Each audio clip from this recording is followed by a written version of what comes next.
every night at 11 p.m. and repeated every morning at 5 a.m. We won't send you to sleep like some of the other paper review shows out there. So join us 11 p.m. every night on GB News. The People's Channel, Britain's news channel. Tired of the usual focus-tested, pre-prepared Westminster runaround? Well, so am I. So you want higher taxes? Is your department to blame for this? Are you rethinking this policy? Every Sunday at 9:30, I'll be sitting down with those in power to get the truth about the issues affecting you. Let's be honest, we've known about the cost pressures of this project for years, not months. That's the Camilla Tominey Show, a politics show with personality. On GB News, the People's Channel, Britain's news channel. There's only three people you can trust in life: your doctor, your lawyer, and your nana. I'm not sure. So join me, Nana Aquare, at 3 p.m. every Saturday and Sunday, where we discuss the biggest topics of the weekend. Be ready for battle. Could you be quiet? What is this? It's my new teeth. It's your new teeth. I don't bite. Well, not without a good reason. Always honest, always fun. Every weekend at 3 p.m. on GB News, the People's Channel, Britain's news channel.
Good morning to you. It's 6 o'clock on Friday, the 24th of November. Today, a 4-day ceasefire between Israel and Hamas was set to begin at 5 a.m, with hostages released throughout the day. But the Israeli Defense Force is still warning of possible rocket attacks.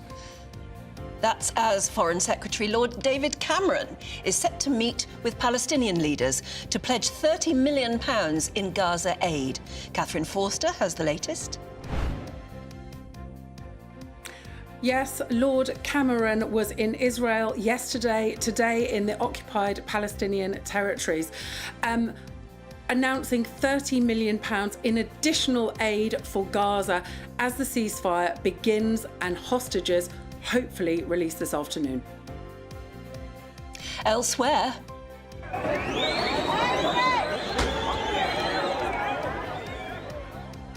violence erupts in Dublin after 5 people are injured in a knife attack outside a school, including a 5-year-old girl.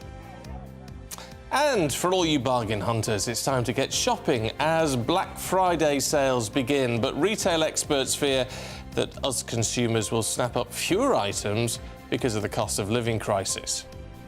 And of course, Alex Deakin has your weather.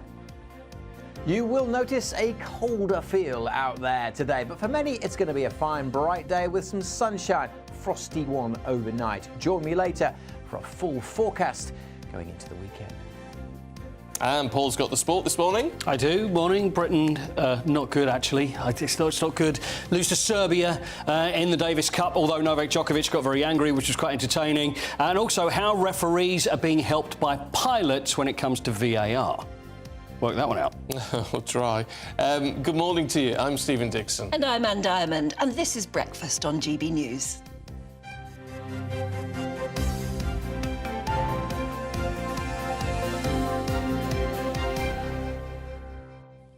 Well, look, let's crack on with the developing situation this morning, should we? Because a 4-day ceasefire between Israel and Hamas was meant to begin 5 o'clock this morning UK time, with hostages expected to be released throughout the day. But as it currently stands, the Israeli Defense Force is warning of possible rocket attacks despite that truce. And of course, this all comes as the Foreign Secretary, Lord David Cameron, is expected to meet with Palestinian leaders today in order to commit an additional further £30 million in aid for people in Gaza. Well, of course, that's an important move, isn't it? And the former Prime Minister is urging all parties to continue to work towards the release of every hostage after holding talks with Prime Minister Netanyahu yesterday and President Herzog as he visited Israel yesterday. But today, as we say, he's going to be talking to Palestinian leaders. Let's talk to our political correspondent, Catherine Forster, who joins us now from Westminster. And this is obviously an important move for the new Foreign Secretary. But at a time when the ceasefire itself, it's meant to be underway, we don't yet know if it's holding. No, we don't. We know that fighting was continuing up to about 15 minutes before it was due to start at 7 a.m. local time. That was 5 a.m. British time. But the hope is for a 4-day pause in the fighting. And during that time, the plan is for 50 of the Israeli hostages that were taken on October the 7th, there's about 240 altogether, to be released, and in exchange about 150 Palestinian prisoners to be released. Now, we're expecting, all going well, that the first 13 hostages, women and children, will be released about 4 o'clock this afternoon. Straight into this huge job. Sorry, Stephen, you're trying to say something. No, it's all right. It's only because we lost your mic temporarily, Catherine. I was just saying these live pictures that we can see now, where there just still seem to be sort of smoke erupting. So, I mean, it would seem if a ceasefire is currently underway, they've taken it right to the wire. Yes, certainly it looks like it. And of course, the difficulty of getting any pause in the fighting has been considerable because Israel understandably worries that that will enable Hamas to regroup. But of course, there's a desperate need, isn't there, to get humanitarian aid into Gaza. 2.3 million people live there. It's incredibly densely populated. Half the population is 18 or under. So Lord David Cameron announcing today £30 million in additional British aid to Gaza. A flight landed in Egypt that had 23 tons of aid, including 4,500 blankets, 4,500 sleeping mats. And yesterday, David Cameron was in Israel, stressing the need for the hostages to be released. Today, he's in the occupied Palestinian territories and saying that it's vital to protect civilians from harm. And we are urgently looking at all avenues to get aid into Gaza, including land, maritime and air routes. So the hope is that if this truce holds for 4 days or even part of it, that they can really ramp up the aid getting to people in Gaza, because goodness, we do know that it's desperately needed. How important is it that David Cameron is there? I know he was looking around the kibbutz area yesterday, wasn't he? The one that was particularly attacked on October the 7th. And he said he saw and heard of things that he can never, ever wipe from his memory now. But he is there. He is announcing this £30 million aid package. And it's the day of, hopefully, a ceasefire. Is all that bundled together quite important? Yes, I think it is significant. And really, this is why Rishi Sunak took that decision that took everybody by surprise just over a week and a half ago, to put Lord Cameron, as he is now, into the role of Foreign Secretary, because these are not normal times. We have the war in Ukraine that's getting less attention, but still obviously hugely important, and this desperate situation in the Middle East. So the fact that Lord Cameron, obviously having been Prime Minister for 6 years, very experienced in world affairs, knows world leaders, knows how all of this goes, I think it is significant. Though, of course, let's be realistic, we are nowhere near as important as America, who does really lead the way with these things. But certainly, I think Britain does have an important part to play. OK, Catherine, for now, thanks very much indeed. Now, violent protesters rioted in Dublin city centre last night after 5 people, including 3 children, were injured in a knife attack outside a school. More than 400 police officers responded. Now, although the authorities have ruled out terrorism, the police commissioner, Drew Harris, described the riot as a complete lunatic hooligan faction driven by far-right ideology. Let's get the latest from our Northern Ireland reporter, Doogie Beattie. Morning to you, Doogie. What's happening? Well, good morning and welcome to a somewhat quietened down Dublin. Yes, we heard Drew Harris's comments there. One thing about Drew Harris was the former senior officer in the RUC and PSNI, and that really showed last night. The riot tactics that was put in place here, they closed off the areas coming in here. Nobody could get into these riots, and then they squeezed the rioters up the street, sieving them out as they went and pushing at them. But there was still substantial damage done here, and political damage may be the real fallout of that, because what you say here will resonate the rest of the day and maybe for weeks to come, because this has been brewing for about a year now. And the events here that happened outside this school when 5 people ended up in hospital, 3 children, 1 woman and a man that's believed to have been the attacker, that sparked off massive riots down inside O'Connell Street, the main shopping centre behind us now. It looked like images from Belfast in the 1980s. The helicopter was overhead all night long, and somewhere along the line that is going to have to be addressed as to what that far-right faction, as they're calling it, are actually looking for. And they have many grievances on their plate, and if such stuff as this is letting it kick off here, well then they're going to have real problems over the next couple of days. But the Garda Síochána did very well here last night. They kept this very much a heavy hand on it and managed to make a number of arrests. The Irish Army were seen on the streets as well, which is a real downside for Dublin. This city is a beautiful city. It's a modern European city, and we must say that it'll do no good for them on a world stage to see those type of images coming out from it. I mean, there were assumptions made, weren't there, on social media that the stabbing outside the school was something to do with immigration, and then social media erupted with all sorts of weird views being aired, and then suddenly a riot.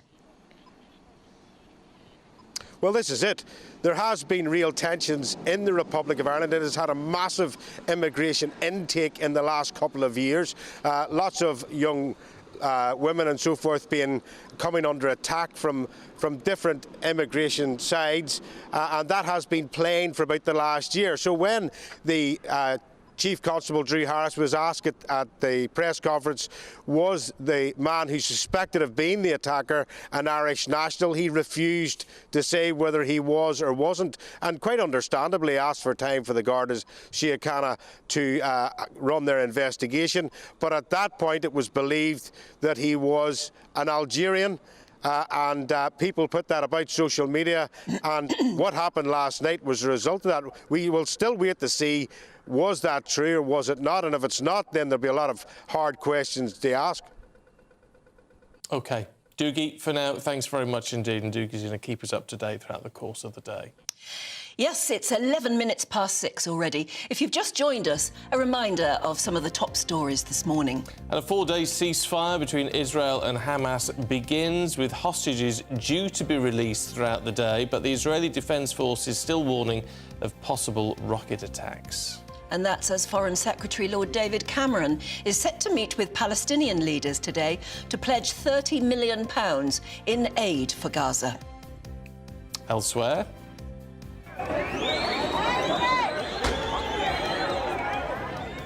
as we've just been hearing from Doogie, violence has erupted in Dublin after 5 people were injured in a knife attack outside a school, including a 5-year-old girl.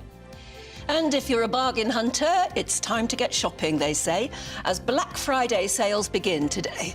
But retail experts fear consumers will snap up fewer items due to the cost of living crisis.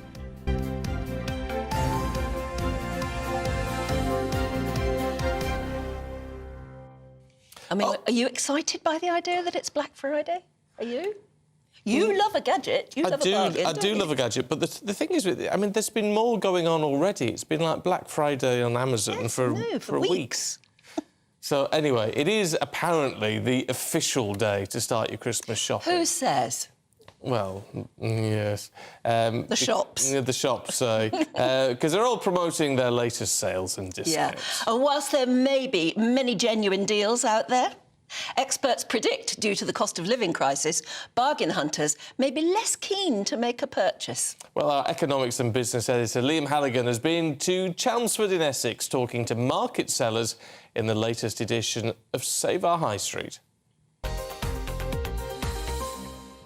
Chelmsford in Essex, an ancient city now home to many who quit London's East End.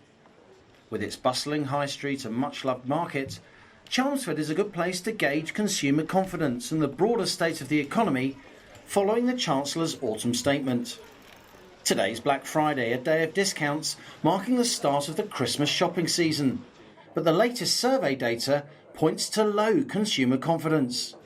This is your leather handbag section. Market trader Alan O'Brien says his business has yet to fully recover from lockdown, but he's keeping his fingers crossed for Christmas. I don't think it's going to be a brilliant Christmas, but what I've noticed, I think people are determined to have a good Christmas. People are starting shopping that bit earlier, and you hear people putting the Christmas decorations up. We need a bit of cheering up. And that's what people are doing. Alan says many shoppers, especially the elderly, come to the city centre less because parking's expensive and relies on fiddly phone apps. No, they might not be able to do it every day, but one certain days, if it's a quieter day in the town, do free parking. OK. Thank you very much. Sue's been selling plants and flowers from this market for almost 40 years. Lockdown almost destroyed her business, but this year things have been looking up. And then when things came back to normal more, we were allowed to open, but a lot of the shops were closed. So you didn't have a footfall. So for about 3 years, we really sort of struggled.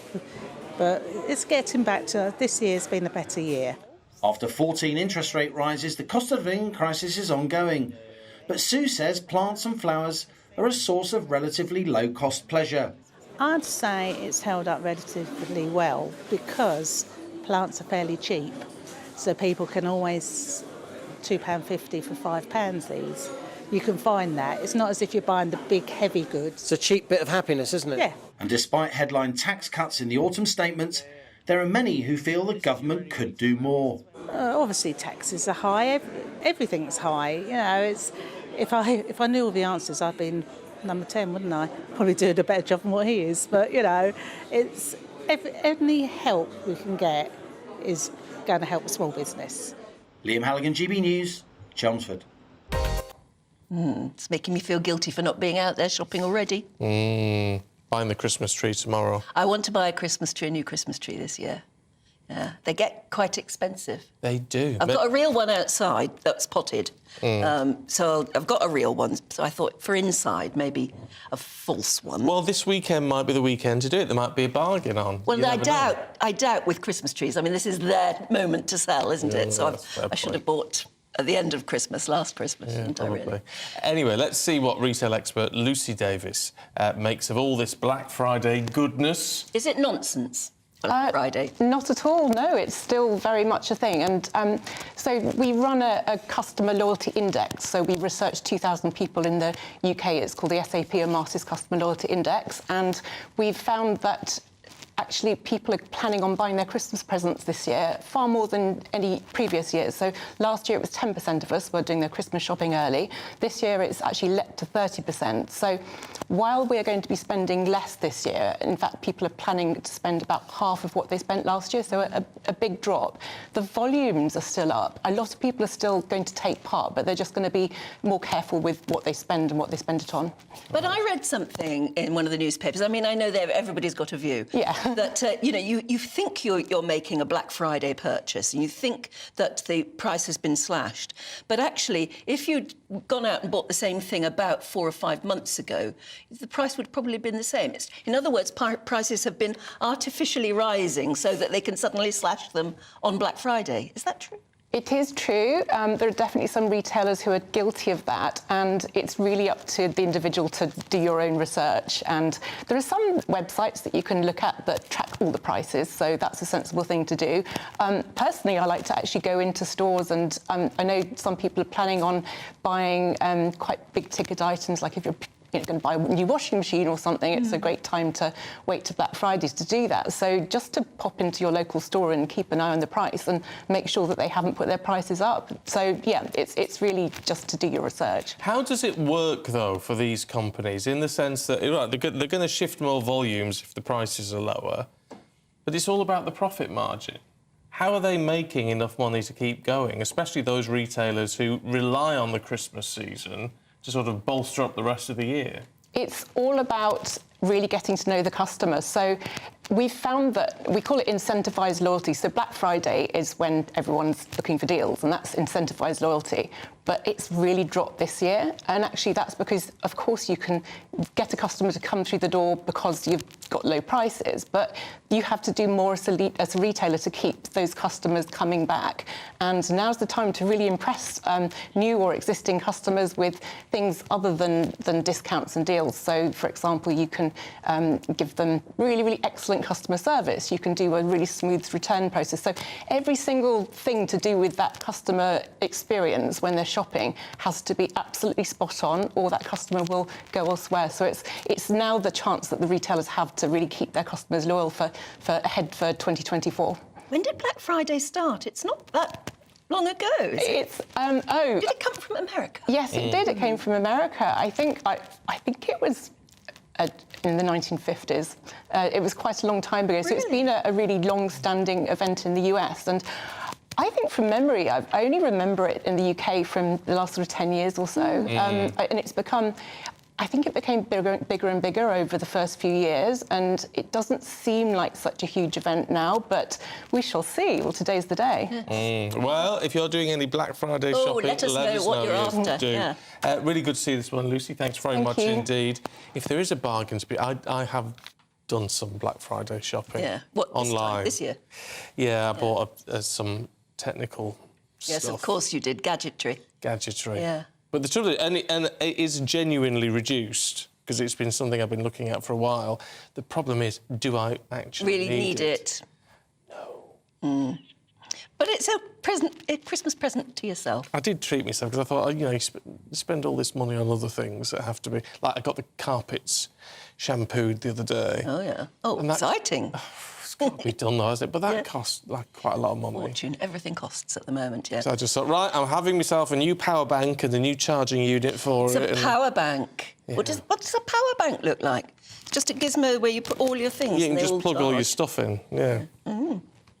I mean, do I ever use a power bank? Of those too. I never use a power bank, but you never know when you might need one. Absolutely, yes. And I'll borrow it. Yeah, so there you go. It's 20 minutes past 6, nearly 21 minutes past 6. Time for your weather. Here's Alex.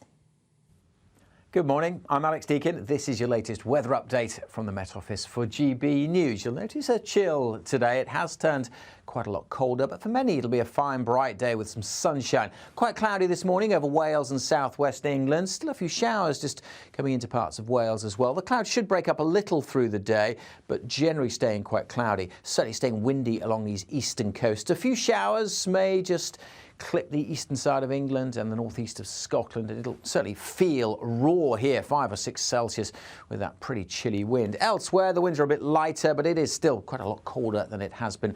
Temperature actually falling in the southwest, lower this afternoon than first thing this morning, and certainly lower still this evening as the blue hue takes hold of the chart. That is a frost, a pretty extensive frost forming. Parts of the east may stay a bit above freezing, helped by that wind, but it'll still feel cold, of course, because of the wind. Temperatures likely to drop widely down to or below freezing, even in some urban areas. So a cold start to the weekend. Haven't seen too many extensive frosts this autumn.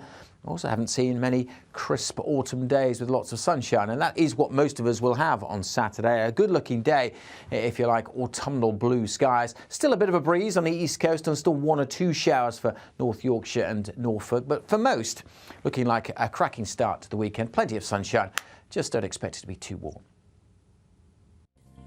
I've just been showing Anne my power bank. I'm terribly impressed. It's good though, isn't it? But you're a gadget freak as well. Yeah, I am. But actually, charger, anything to do with charging things, is very, very important now, isn't it? Yeah. Because we all rely on all these various gadgets. And if they're not charged or they're just about to run out of battery or something, you're in a real crisis. So one of those, you charge it up and then it can charge everything else. Oh, and it's sexy. It's got a screen on it and everything.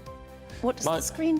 It shows you all this wattage just little and thingies. stuff. Well, there you are. Yeah. Lots of stuff. I'll tell you where they haven't got any charges or anything. That's in the jungle at the moment. Oh, we haven't got anything like that. Just horrible things to eat and dreadful things to do. We'll have all the latest in a few minutes from Down Under to get the latest on how Nigel Farage is doing in the jungle.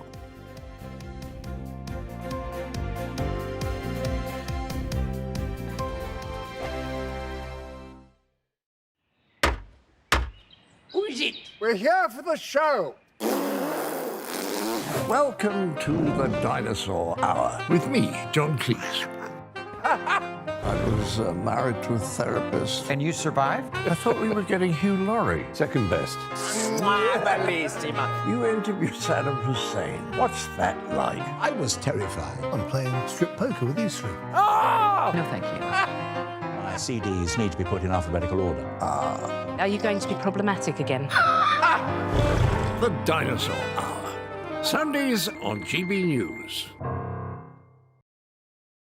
Tired of the usual focus-tested, pre-prepared Westminster runaround? Well, so am I. So you want higher taxes? Is your department to blame for this? Are you rethinking this policy? Every Sunday at 9:30, I'll be sitting down with those in power to get the truth about the issues affecting you. Let's be honest, we've known about the cost pressures of this project for years, not months. That's the Camilla Tominey Show, a politics show with personality. On GB News, the People's Channel, Britain's news channel. I think the most exciting bit for me is talking to people. People who I think are ignored often by the major news channels. We're going to give news they want to hear. There's a voice there that needs to be heard. I think there's a chance here for a diversity of opinion to be expressed, which you don't find elsewhere. It's really exciting. We don't hold back. We're free to say how decisions that are taken here affect us all around the country. Only on GB News, the People's Channel, Britain's news channel.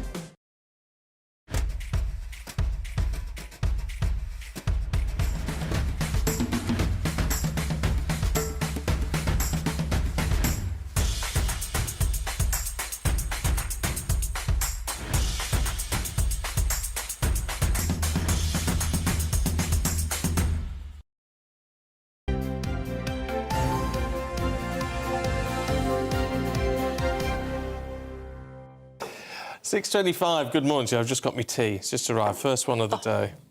You can keep going now. Thank heavens, I've been desperate for it. Anyway, this is Breakfast with Stephen and Anne at 6:25. Good morning to you. So let's have a look at some of the news stories that are coming in this morning. The Prime Minister is under pressure as he faces demands from his cabinet to stop visas for foreign NHS staff and care workers after net migration reached a record new high.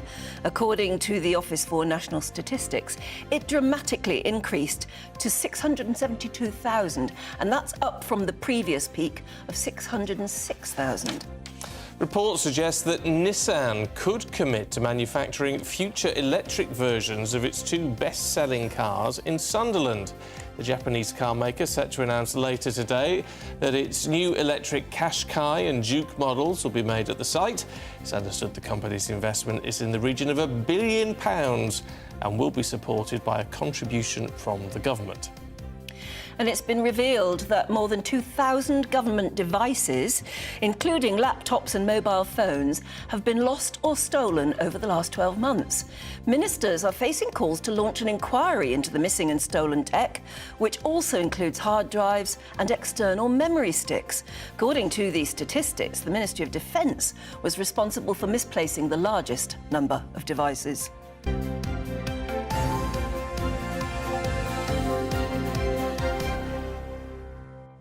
Crumbs, that fills you full of confidence, doesn't it? It's the MOD losing all those devices. What on earth is going on? Surely they're encrypted. One hopes. Probably not.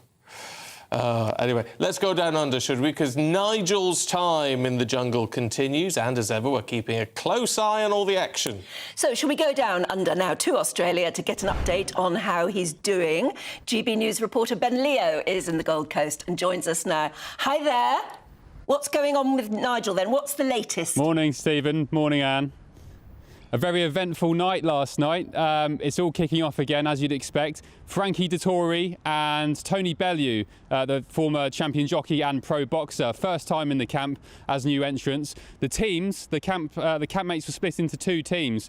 Nigel Farage on one side, all the others on another, and Nigel was doused in pig guts, fish slime, in a big attempt to win some stars for camp and some food. Unfortunately, Nigel and his team lost the trial, which means they get relegated to what's called Snake Rock, which is pretty much a one-star camp with little food, no shower and no beds. However, the highlight was, and I'm afraid to say for some, Nigel's reappearance in the bathtub, scrubbing himself with his naked behind, which caught the attention of his campmates. Take a look at this. That's a sight. Sore eyes. Bye, babe. I just see something I've never thought I'd see. What have you seen now? Bare ass. I've seen it on the first day. Considering he's nearly 60, it isn't too bad. He looks good, doesn't he? Nice little bum. Lovely. Good. Feeling happier today? Well, we've all had a peek at your bottom. Is that right? That is right. That's not too bad, is it? It's not too bad, mate. Well, there you go. I tell you what, it's not too bad. Well, it's not too bad. Nigel's bottom. Oh. Oh, my God. Farage was naked again. There's a lot of nakedness from him, isn't You know, there? the only thing Nigel Farage loves more than being naked is having a big election. You did say election, didn't you? I did. Oh, yes, I did. Phew. Definitely. Phew. Sorry if you're eating your cornflakes or your porridge. I mean, is it too early for that? Did you expect to ever see Nigel Farage naked in the bathtub? Elsewhere, Nigel hasn't been voted to do tonight's Bush Tucker trial. However, a story in The Sun breaking this morning suggests that he's been sneakily wearing his camp T-shirt the wrong way round, so it shows his number for the public to vote for him on. I don't know how much truth there is in that, but certainly when he was doing some exercises yesterday with the logs, which would have garnered some attention from the cameras, it's very true. The number was on the front. So just over 2 weeks left of this to come. Steve and Anne, who's your money on? Who's going to win this series? Well, Nigel, obviously. Yeah, it's got to be Nigel, hasn't it? Especially as he's the only one I really know. Well, that's part of the thing. At least he's the only one with any charm and personality. Well, absolutely. There you go. And that bath looked terrible. It looked as though there was half an inch of water in it. I can imagine that they must be so desperate to clean themselves. Yes. It must be awful. Go and stand on the edges of the camp and throw a sponge in, Ben. Yeah. Or organise some rain. Yeah, you could do that. Lovely, Ben, thanks very much indeed.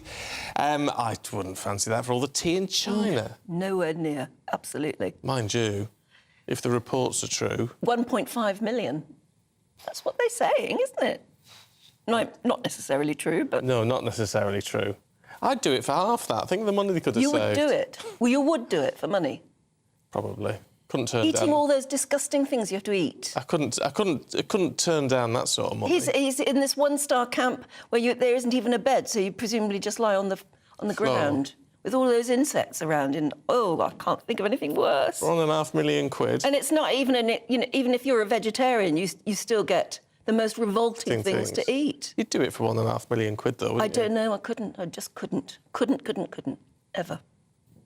Do it. That would be a nightmare. I'm greedy like that. Paul Coyte would do it for 200,000. Oh, would you? I'd do it for 200 quid. What about 5 million, Anne? What do you think? We're going up to 5 million. That's 5 million now. It starts to get difficult, doesn't it? You drive a hard bargain, don't you? I know. I used to know Matthew Wright very well. Still do. Hello, Matthew. But when he was offered a considerable sum, he thought he was spider phobic. Right.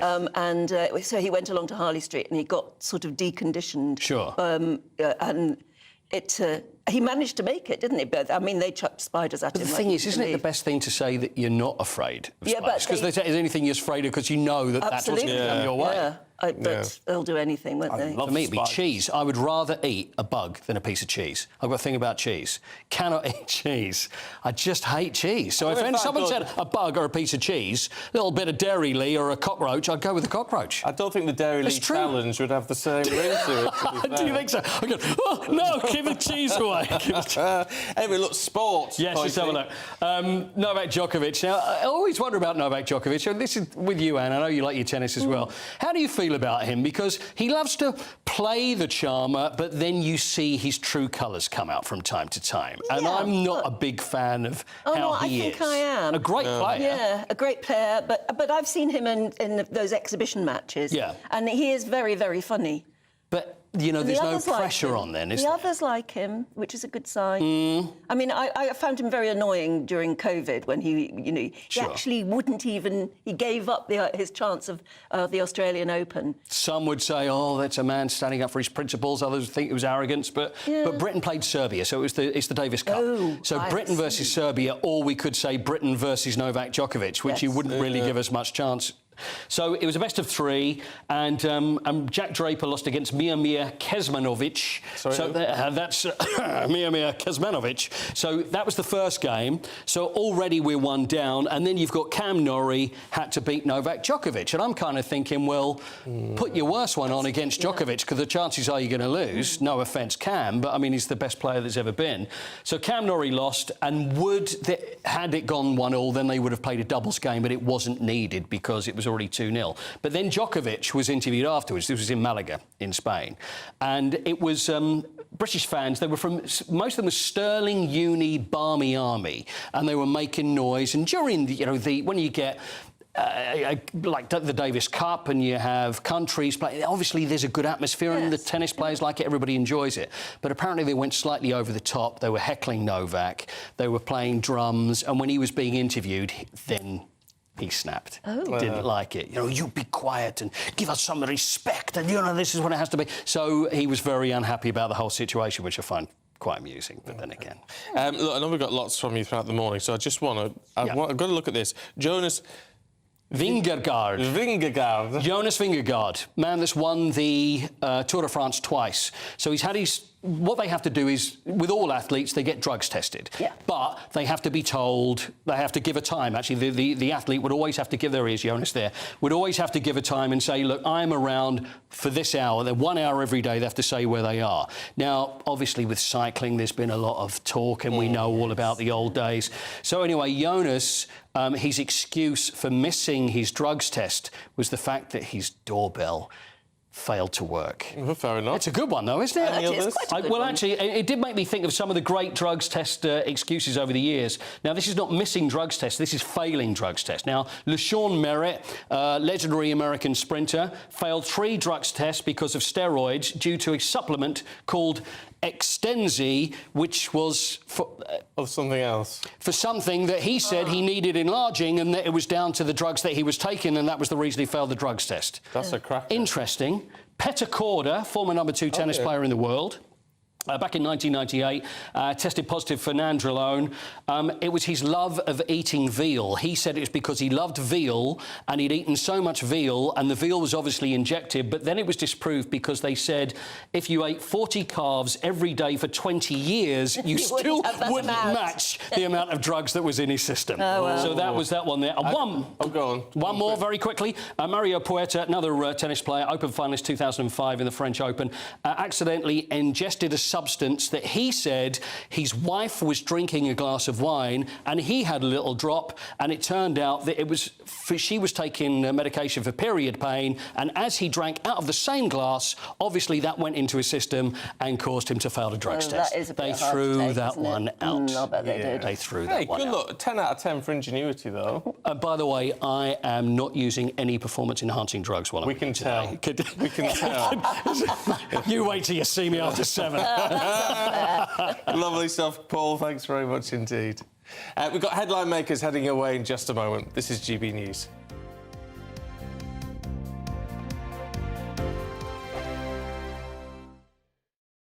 I'm Michelle Dewberry, and I'm not here to tell you what to think. I'd much rather hear what you have to say. So, send in your opinions to gbviews@gbnews.com. Keep them clean, and you never know, I might read them out. With my panel here on Jubes & Co, we debate, we get stuck into the issues of the day on a show where all views are welcome, especially yours. GB News, the People's Channel, Britain's news channel. I think the most exciting bit for me is talking to people. People who I think are ignored often by the major news channels. We're going to give news they want to hear. There's a voice there that needs to be heard. I think there's a chance here for a diversity of opinion to be expressed, which you don't find elsewhere. It's really exciting. We don't hold back. We're free to say how decisions that are taken here affect us all around the country. Only on GB News, the People's Channel, Britain's news channel.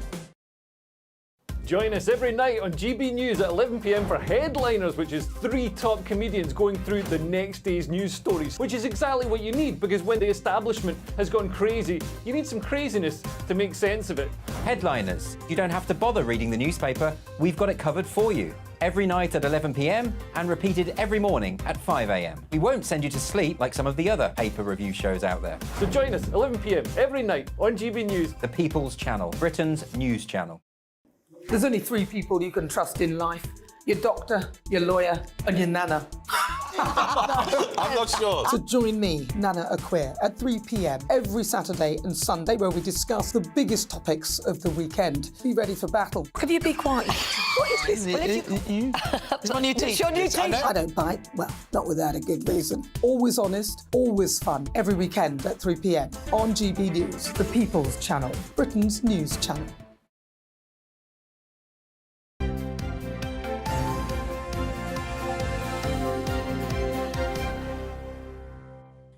It is 6:39. Good morning. This is Breakfast with Stephen and Anne. Let's just remind you of the top stories. A 4-day ceasefire between Israel and Hamas was set to begin earlier, with hostages released throughout the day. That's as the Foreign Secretary, Lord Cameron, is set to meet Palestinian leaders today to pledge £30 million in Gaza aid. Catherine Forster has the latest. Violence erupts in Dublin after 5 people are injured in a knife attack outside a school, including a 5-year-old little girl. And for all you bargain hunters out there, it is Black Friday. But retail experts fear consumers will be buying less this year because of the cost of living crisis.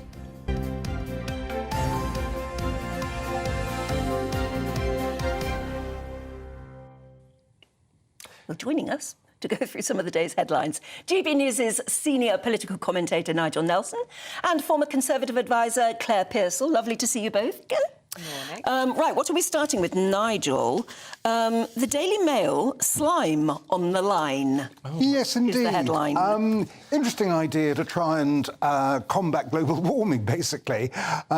So what it is that London and North Eastern Railway, they want to put algae along the tracks to eat up the carbon emissions that they put forward, which seems like, I mean, it's a fairly innovative idea to reduce carbon footprints. But at the moment, you've got a situation where a train pootling along gives out 35 grams of CO2. If you drove the same distance, that's 170. So you're obviously saving carbon on that basis. But then the algae on the line then eats it up.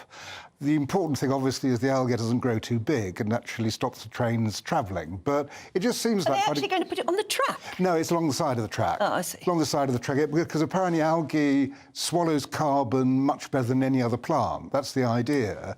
But ideas like that, but coming up with a discovery like that... Are you huffing and puffing, Claire obviously thinks it's completely stupid. I am huffing and puffing because the key in that little...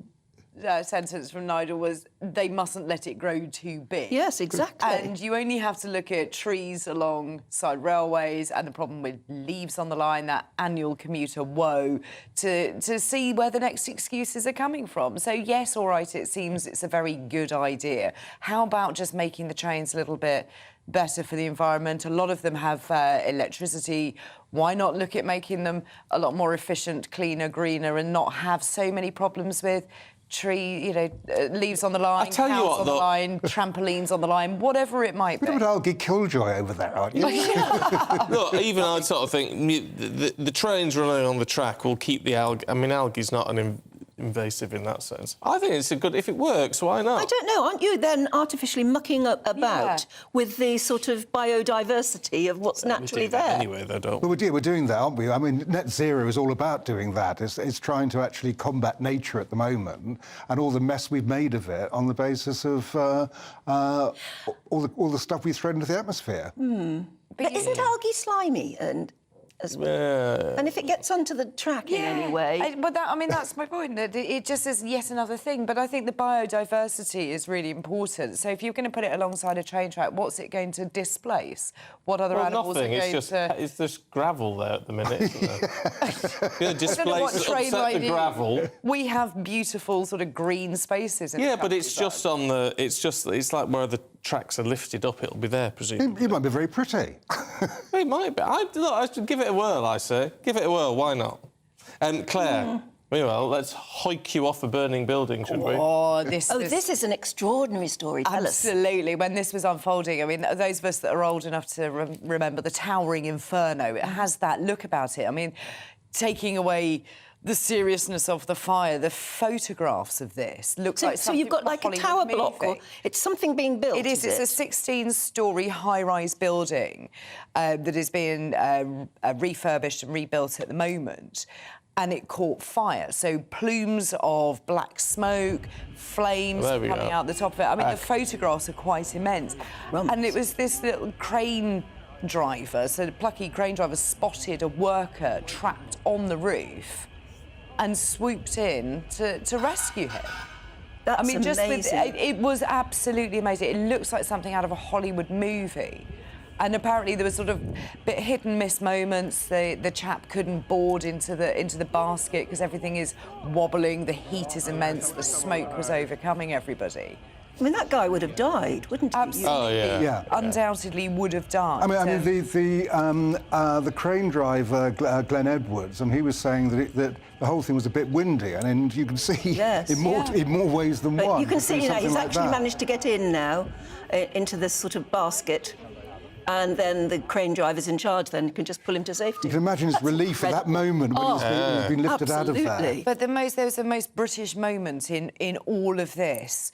So the chap, Mr. Edwards from Egham of Surrey, played down all of the heroics in this, and he said, well, it's not been your average day at work. Oh, no, I love that. So well done to him. That's brilliant. Absolutely... And that was in Reading, was it? It was just outside Reading Station, new building going up. How extraordinary. Oh, well. Thank goodness he was there. To rebuild that, isn't No, it? just a bit. You don't know how much of it's been damaged at the moment. No. Heck. Nigel, to the Metro, a Thanksgiving Day parade, presumably in the States then, has been halted by pro-Palestinian protesters. Yes, this is in New York, and what they did was they were sitting down in the middle of the road to stop the Thanksgiving parade going along. I mean, a big day in New York when you have the Thanksgiving parades. It's one of those ones with a big inflatable. That's it. It's like that. And so, I mean, I have to say, I'm not sure I can get terribly excited about this. They're making a protest. They're slightly disrupting what is going on, but there's no violence. They've made their point. I don't know how long they actually stayed there and how long that the protest couldn't carry on for, but it just seems it's part and parcel of what we see. And I think that if it's a non-violent one, I know they're using kind of just stop oil tactics, but if it's a non-violent one, I'm not too bothered about it. No, you're not, but they will be in New York because they love Thanksgiving, parades, don't they? Just Yeah, I can imagine a lot of people will be very upset about that. You can't imagine they were there that long before the police moved in. They're not very subtle, the NYPD, are they, for stuff like that? They're not, and there would have been a high police presence anyway. It was Thanksgiving. I think everybody's on high alert, so I think they would have been hauled off the street really, really quickly. So I sort of, again, I'm with you, Nigel. I don't object to that, really, because if they've made their point, they will have been moved on. Yes. Fair enough. No damage done. No Thanksgiving celebrations go on as planned. Yes. Yes. That's fair enough. Yeah. Well, you've got to give thanks, haven't you? Claire, you're looking, meanwhile, at Christmas. And Claridge's, the posh hotel in London, has unveiled its Christmas tree. They have. It's not a Christmas tree. Oh. So listening to your conversations earlier, it is a group of very large Louis Vuitton luggage cases. Oh. What? Put into a shape that has the silhouette of a Christmas tree. Oh, can't see. So it is one of those. It's got the vintage Claridge. Is that it? Stickers. Don't get that it is at all. indeed it. That's just a sort of block of things. It is. It is. It is, yeah. You sort of. I'm sure that it's clever for artists, artists. You can't really make it out. You can't, and I think that's half of the problem with it, is that, yes, they're beautiful luggage pieces, but this is Christmas and you want a tree. And it's a traditional tree. We'll get a traditional tree. We've got a big plastic one that comes up. When does it come out? What day do you allow it into the sitting room? Beginning of December. OK. Beginning of December, all right. Beginning of December, but should we all have a little view as to who puts that tree up? Because that'll be you. At the end, yeah. That'll be you. Oh, yeah. Oh, they are a pain to put up. I'll tell you what, don't go anywhere, you two. Work and Pension Secretary Mel Stride is joining us now. Can I ask you first and foremost, Minister, when do you put your Christmas tree up? Pretty early December, actually. My wife goes to great pains to go and find the perfect tree, and then the family puts it up around early December. And I think we normally take it down within, is it supposed to be 12 days of Christmas at the end of Christmas? Something like that, anyway. Oh, I'm looking forward to it. I love Christmas. Yeah, no, me too. Look, can we talk autumn statement?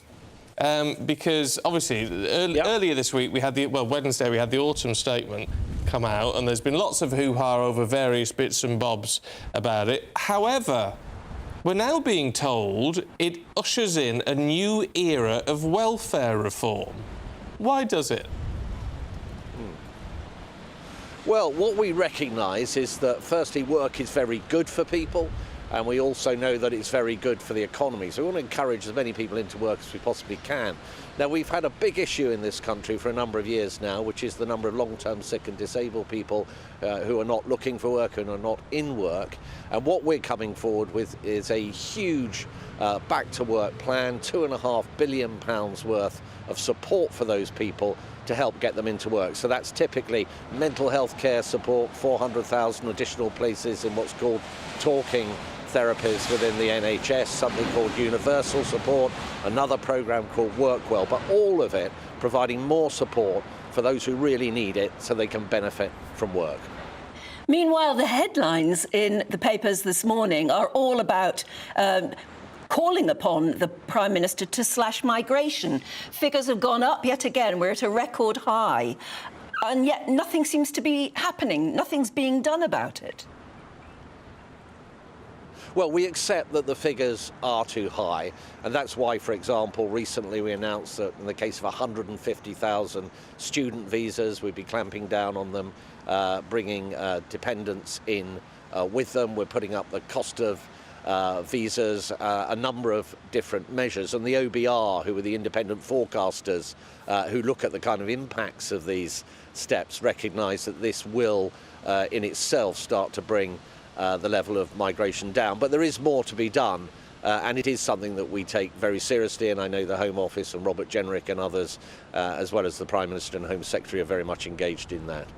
Well, what I don't understand with this is, I mean, particularly with Brexit, it was about being able to say who we wanted in the country. And I know a lot of ministers were at pains to say that doesn't necessarily mean lower numbers.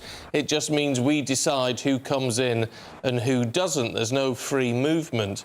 So on that basis, why have government departments decided that all these people were necessary for the UK? Well, there are skills shortage occupations, so areas where we do have a shortage of workers. But this is where really, with one of your earlier questions here, the announcements in the autumn statement about getting more domestic employees potentially back into work and really providing the support for those long-term sick and disabled people. There are 2.5 million of them on benefits at the moment that are not engaged with the workforce, putting in that support so we can drive those numbers up. And look, our record on employment is really strong. We've got near record low level of unemployment. We've got a near record high level of payroll employment in our country. Economic inactivity since its peak during the pandemic has fallen by around 300,000 people. And the OBR recognises that the measures that the Chancellor and I have been taking in this area should lead to around 200,000 more people in employment in the next 5 years. So there's a huge amount that we're doing to take the pressure off employers so that in turn we can take immigration figures down lower. We have a problem, though, in Britain, don't we, in that many of the jobs that we now, at the moment, rely on immigrants to do are the sort of jobs that we Brits don't want to do anymore. How will you balance that out?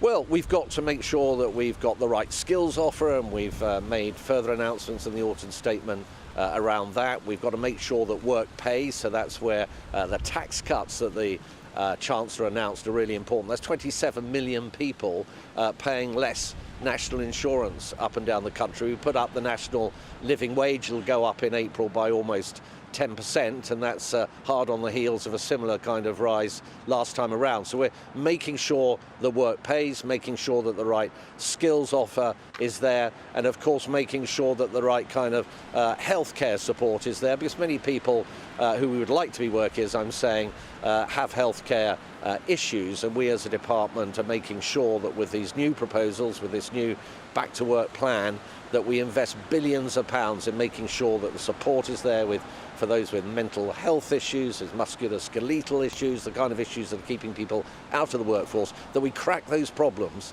and get more people into the labour market. That all requires, I mean, for all those different areas you just touched on, that requires an awful lot of joined-up thinking. And that's where governments, I mean, not just this government, but governments over decades have failed.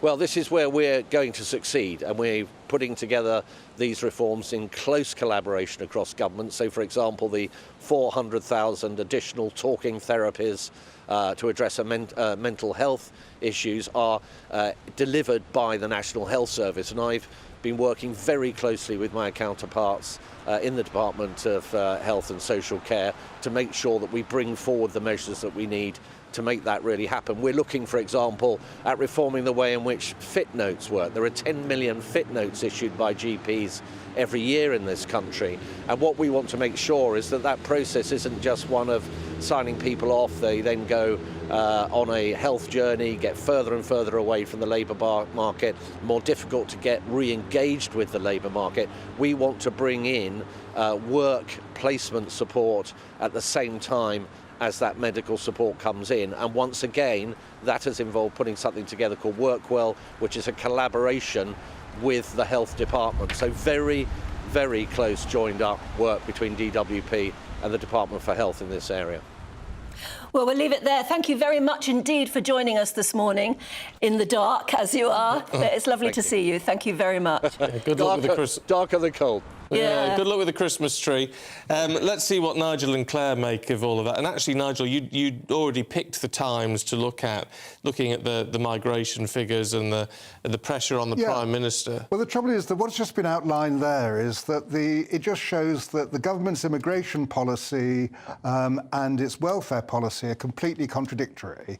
So if you want to get British workers into the kind of jobs that migrants are currently doing, what you have to do is end the 20% discount on wages that employers get for taking a foreign worker. Right. So unless you do that, obviously an employer is going to go for the cheapest person he can get. If that person is a migrant, that's the one he will have. And so you can't do it both both ways. So if you took that away, that would allow British workers to be able to take the jobs if they're suitable for that. Do they want those jobs? Well, there's another point. I mean, the whole thing is that the biggest rise in immigration for work visas has been in the health and social care sector. So will these people be able to go and wipe Granny's bottom, basically, in a care home? And it's that kind of if thing. If you want to work, well, do the job. Well, Claire, just in 30 seconds, what do you think?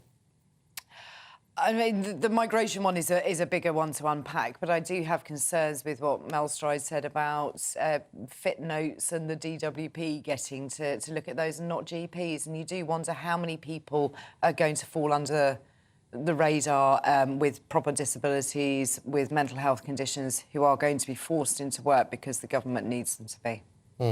Interesting. The budget. Are we a country where we're all too posh to wash Granny's bottom? You know, honestly, I just wonder. I wonder if there's anyone watching at the moment. It is vocational, isn't it? Does that to do those jobs? Yeah. Yes, it takes a lot of dedication. Well, it does, but people should be prepared to do it. Anyway, let us know what you think. gbviews@gbnews.com. We've got all the headlines, the latest on the ceasefire, in just a moment.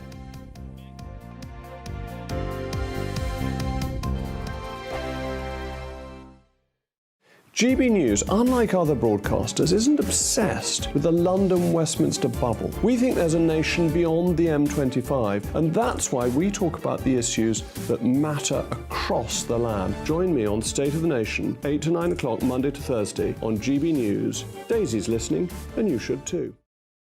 Your weekend starts here with Friday Night Live with me, Mark Dolan, 8 till 9 on GB News. Big stories, big guests and big laughs as we get you ready for a cracking weekend. That's Friday Night Live with Mark Dolan. Fridays 8 till 9 on GB News. Bring your own drinks. The admission's free.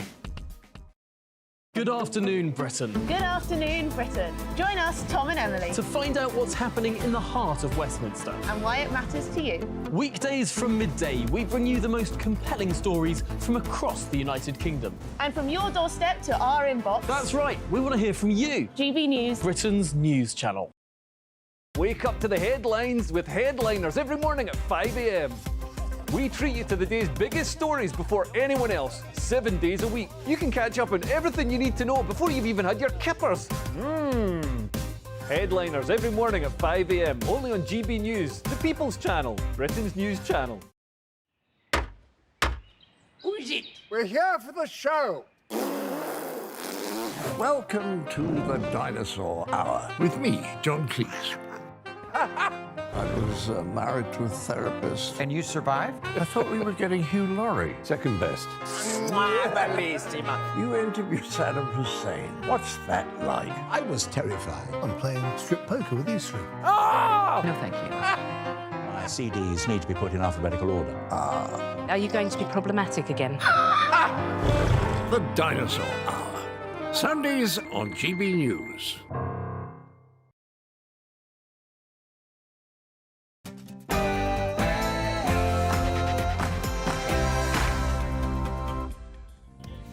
Very good morning. It's coming up to 7 o'clock on Friday, the 24th of November. Today, a 4-day ceasefire between Israel and Hamas begins, with hostages released throughout the day. And that's all as Foreign Secretary Lord David Cameron is set to meet with Palestinian leaders to pledge £30 million in aid for Gaza. Catherine Forster has the latest. Yes, former Prime Minister Lord David Cameron in the occupied Palestinian territories today, talking to Palestinian leaders and to aid agencies as he announces 30 million and another UK flight lands in Egypt with aid on its way into Gaza.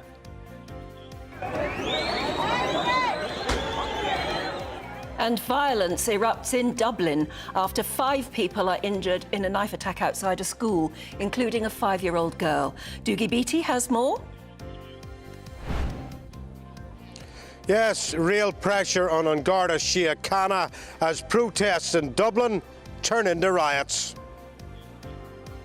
The Prime Minister is facing mounting pressure from the Cabinet to cut migration as figures reach an all-time high.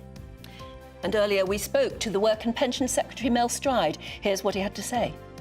We accept that the figures are too high, and that's why, for example, recently we announced that in the case of 150,000 student visas, we'd be clamping down on them. More analysis coming up on that. Alex Deakin's got you weather this morning.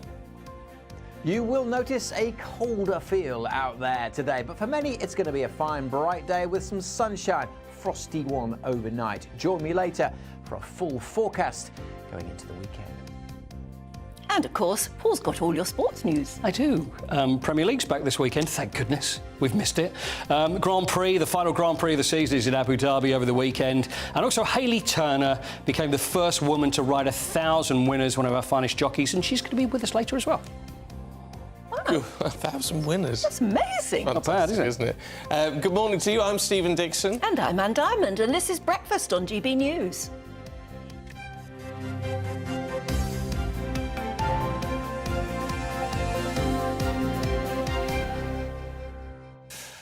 Well, a 4-day ceasefire between Israel and Hamas has now begun. We've had confirmation of that. The first batch of hostages, about 50, I think, are set to be released at 4 o'clock this afternoon. That's according to a spokesman for Qatar's foreign ministry. And this comes as Foreign Secretary Lord David Cameron is meeting Palestinian leaders today in order to commit an additional further £30 million in aid for people in Gaza. Let's talk to our political correspondent, Catherine Forster, who joins us now. Catherine, morning to you. I mean, how important is it that as we see this 4-day pause start and hopefully hostages being released this afternoon, that David Cameron is there offering money, an aid package to help those in Gaza at the same time? I think it is significant. Obviously, we're not as important in the grand scheme of things as America. But, of course, Rishi Sunak put Lord Cameron into the role as Foreign Secretary because he's very experienced in world affairs, and Rishi Sunak could basically leave foreign affairs to him while he dealt with domestic matters.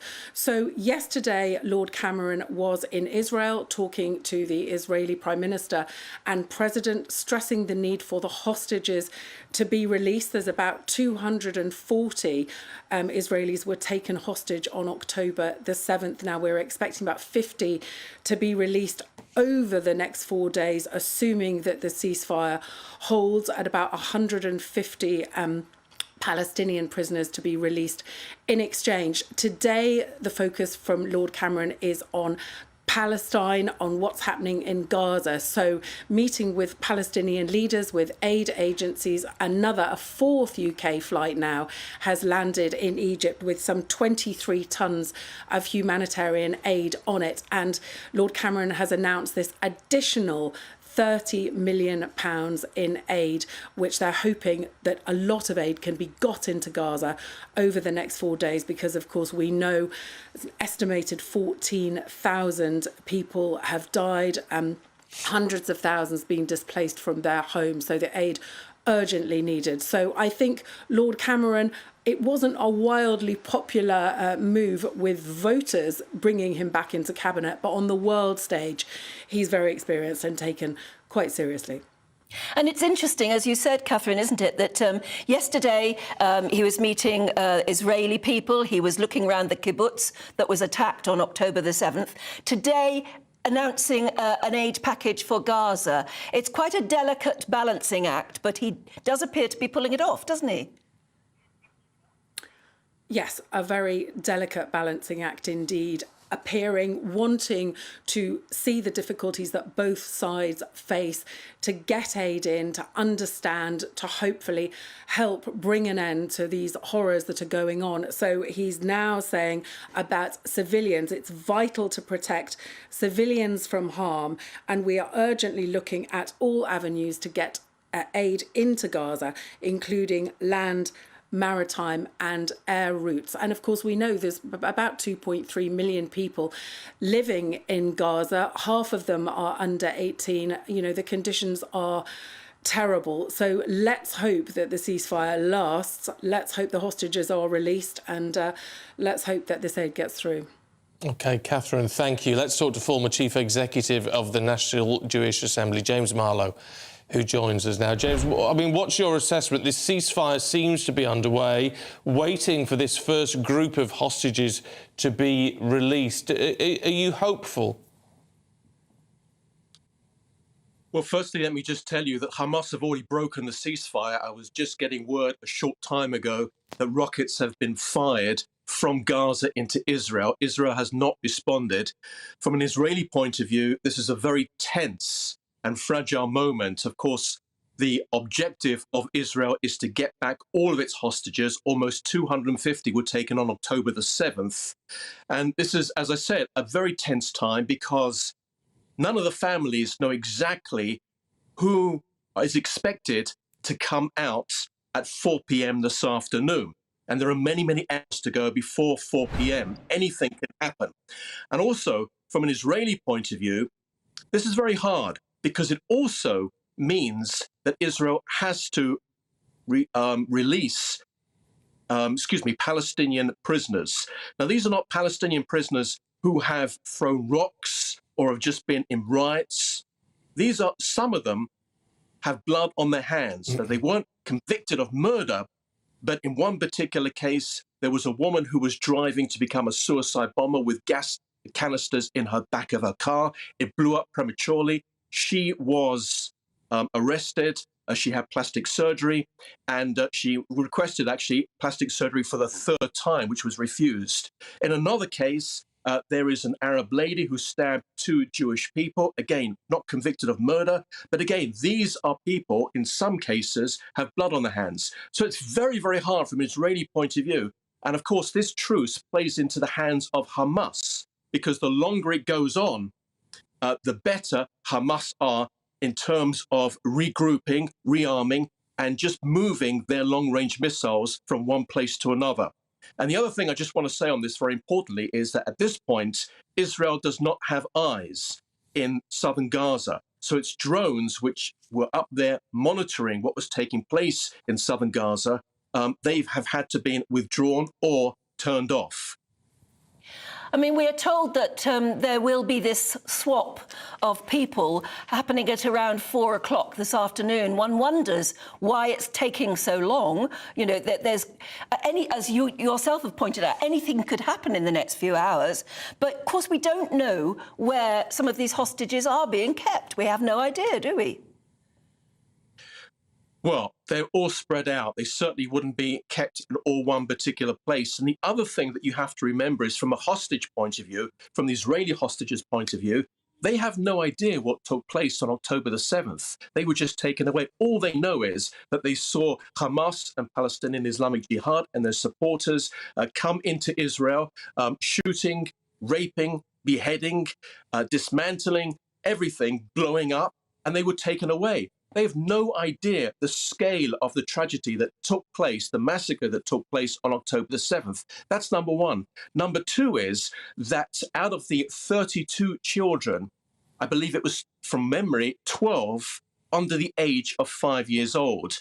One of the ladies from Thailand, because there are many Thai workers also taken, she was almost 8 months pregnant. Now, this occurred 6 weeks ago today. It's exactly 6 weeks since October the 7th. So we presume that obviously she's given birth. There's no word about her. The Red Cross has been refused access. Hamas are also insisting that they will not allow the Red Cross or any other humanitarian organization to visit the hostages, those that will remain inside of these underground dungeons somewhere in Gaza. So this is very, very hard for the Israelis and a very tense period, of course. Yeah, of course. Well, we're going to be monitoring it very closely, as you would imagine. James Marlo, thanks very much indeed. I know they're all looking forward to... they're talking about one little girl, I think she's 3, who was taken away on October the 7th, and they're hoping that she will be amongst the hostages released today. She doesn't know she's an orphan because her parents were killed on that. I mean, it just is... It's just terrible. It's horrific, isn't it? But what are the options facing Israel now? I mean, Yeah. there are going to be people like James, you get the impression, is not overly keen on some of this. But what do you do? But what do you do? You've got to get them out somehow, haven't you? And if some are released today, at least that is good, isn't it? It has to be a good thing. Now, with all the chaos in the rest of the world, violent protesters rioted in Dublin's city centre last night. That's after 5 people, including 3 children, were injured in a knife attack outside a school. More than 400 police officers responded to the situation. And although the authorities have ruled out terrorism, the police commissioner, Drew Harris, described the riot as a complete lunatic hooligan faction driven by far-right ideology. Well, let's talk to our Northern Ireland reporter, Doogie Beattie, who joins us from Dublin this morning, where you've got to say Drew Harris is under a lot of pressure, Doogie. Well, he is, there's no doubt on that. And to be honest, Drew Harris is a very well-known senior officer. He was well respected inside the Royal Ulster Constabulary and indeed inside the PSNI, the Police Service of Northern Ireland. And that really showed last night, because how this riot was dealt with last night was very straight out of the British Army playbook, where they seal off the whole area, every road going into where the gathering was in the first place. And then what they do is they then push forward, and as they push forward, they basically squeeze the protesters out into side streets and either make arrests or else push them out away from the centre in order to disperse them. But during that last night, we had a Lewis, which is a tram, a big electric tram here. It was burned in the centre down here. The toilets, public toilets, also burned. Many shops looted and destroyed and vandalised out through the centre. And there were vicious clashes with the riot squad. At one point, the Irish Army was seen bringing resources in, so that shows you how bad things got last night. But it all started, of course, because of a stabbing here of 3 young girls, just where we stand now. We're at the court. 3 young children coming out of an Irish language speaking school here, and a 30-year-old woman were all attacked. Believed to be the man that is now they're waiting to question who was the 5th person that was injured, and one of those young children is still very critical in hospital. In fact, there's going to be a press conference here in the next hour or so, and the protesters went down into the bottom of the street in O'Connell Street here, which is the main shopping area of Dublin, to show their disagreement with the amount of immigrants that's coming into Dublin, because Drew Harris would not confirm or deny that it was an Irish national. Now, from a policeman's point of view, that was perfectly acceptable, because of course he said give us time to do our investigation, but that sparked a lot of talk and chatter on social media that it was an immigrant that had came in and done this, and of course that frustration poured out onto the streets round about 7:30 last night, and well, it all kicked off. So we'll see what happens in this press conference, and we'll be watching the streets this evening. Very much indeed. It seems absolutely incredible how an isolated incident, because that's appear what it was, terrible though it was, the attack on the children coming out, an isolated incident can spark a riot like that, and in a place of all places, Dublin. Interesting though, Conor McGregor, you know, the fighter, he was on Twitter last night and just saying, actually quite a calm tweet, but just saying, Drew, you're not dealing with this in the right way. A lot of criticism and a lot of concern over the immigration issue, but so it would be helpful if Drew Harris was just clear on that, I think. Well, well, we don't know, you see, whether it would have made it worse, well, possibly, confirmed or not. We don't know. Anyway. Maybe we'll find out more. As Doogie said, there's going to be a news conference within the next hour. Maybe there'll be more detail and we'll know. Well, let's focus on those, those who've been injured, particularly that girl seriously injured. Get some clarification on that. Now, the Princess of Wales is expected to highlight how the cost of living is perceived to be the biggest issue facing parents and carers of children under 5. New research commissioned by Princess Catherine's Centre for Early Childhood has actually been published now to coincide with a royal visit to a baby bank supporting families in the run-up to Christmas. Well, our royal correspondent Cameron Walker has more details. Morning, Cameron. Morning, Stephen. Yes, well, the Princess of Wales launched her Centre for Early Childhood to raise awareness about the importance of the first 5 years of the child's life and the impact that has on adulthood. Now, the Centre has commissioned research asking a selection of British adults what they thought the biggest issue was facing parents and carers of children aged 0 to 5, and this is what they found. Now, research from Ipsos found that around 1 in 3 adults think the cost of living is the biggest issue facing parents and carers of children under 5. This is followed by the availability and the cost of childcare. That's around 1 in 5 adults think that is the biggest issue facing parents and carers. Now, parents and children of children aged 0 to 5, around 1 in 10, think a lack of support and advice is the biggest issue. But that's far higher than the general population, which is only 6% thinking that that is the biggest issue. Now, the new research also found that the British public think all these issues are actually related. So the cost of living, for example, means that parents might need to work more. And if parents need to work more, that means that they may need to pay for more childcare while they are at work. And all of this means that the parents could be spending less time nurturing their children. So why does this matter? Well, the Princess launched her Shaping Us campaign earlier this year, raising awareness about how early childhood experiences shape the adults we become.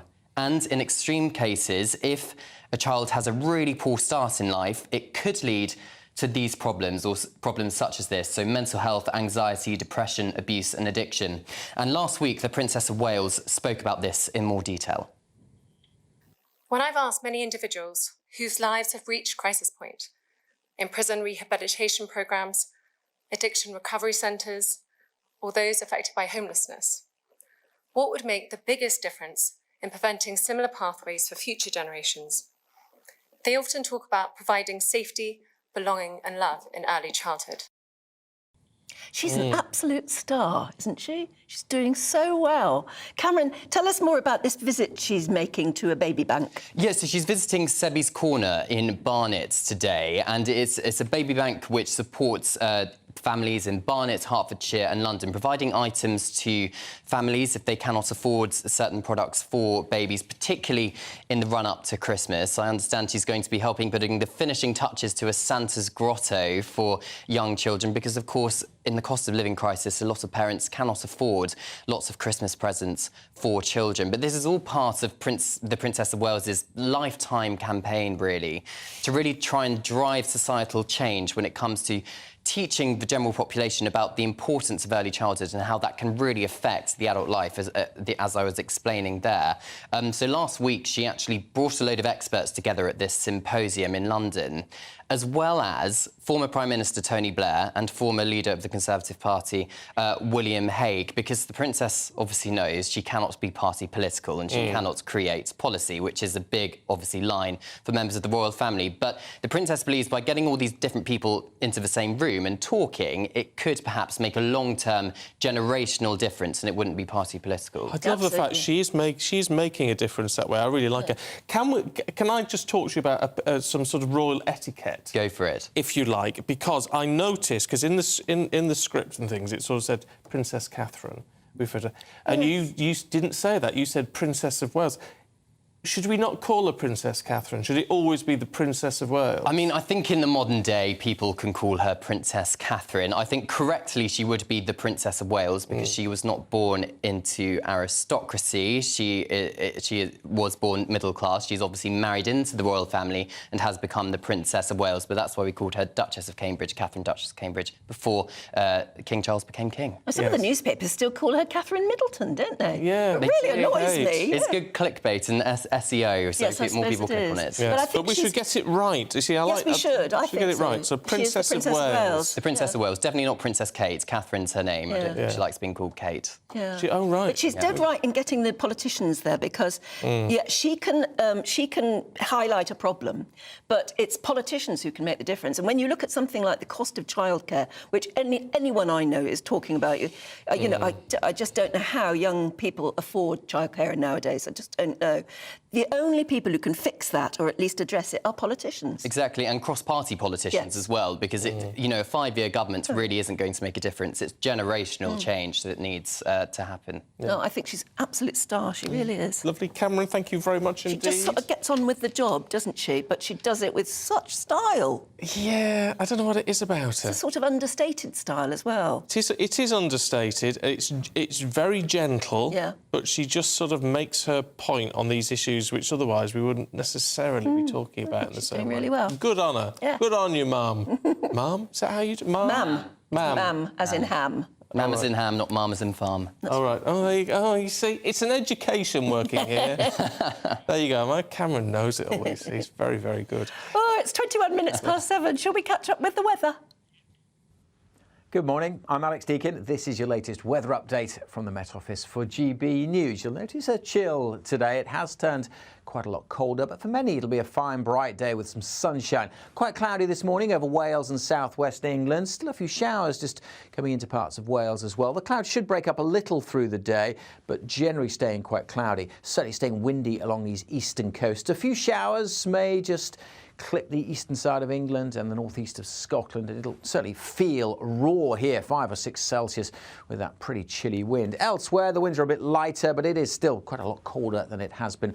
Temperature actually falling in the southwest, lower this afternoon than first thing this morning, and certainly lower still this evening as the blue hue takes hold of the chart. That is a frost, a pretty extensive frost forming. Parts of the east may stay a bit above freezing, helped by that wind, but it'll still feel cold, of course, because of the wind. Temperatures likely to drop widely down to or below freezing, even in some urban areas. So a cold start to the weekend. Haven't seen too many extensive frosts this autumn.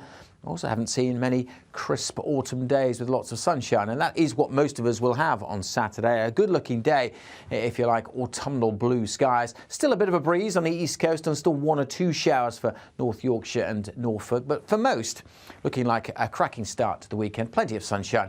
Just don't expect it to be too warm. Plenty of sunshine. Well, that's all right. I'll take it. Cold sunshine. Then. Yeah, I'll take it. That's fine. That's nice. It is 7:23. Should teachers have to do work experience in other jobs, this is, in a bid to assist pupils with career advice? Don't they do enough? We'll be debating that when we return.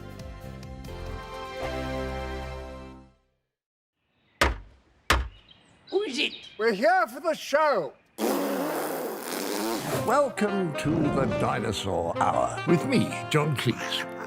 I was married to a therapist. And you survived? I thought we were getting Hugh Laurie. Second best. You interviewed Saddam Hussein. What's that like? I was terrified. I'm playing strip poker with these three. Ah! No, thank you. My CDs need to be put in alphabetical order. Are you going to be problematic again? The Dinosaur Hour. Sundays on GB News. Good afternoon, Britain. Good afternoon, Britain. Join us, Tom and Emily, To find out what's happening in the heart of Westminster. and why it matters to you.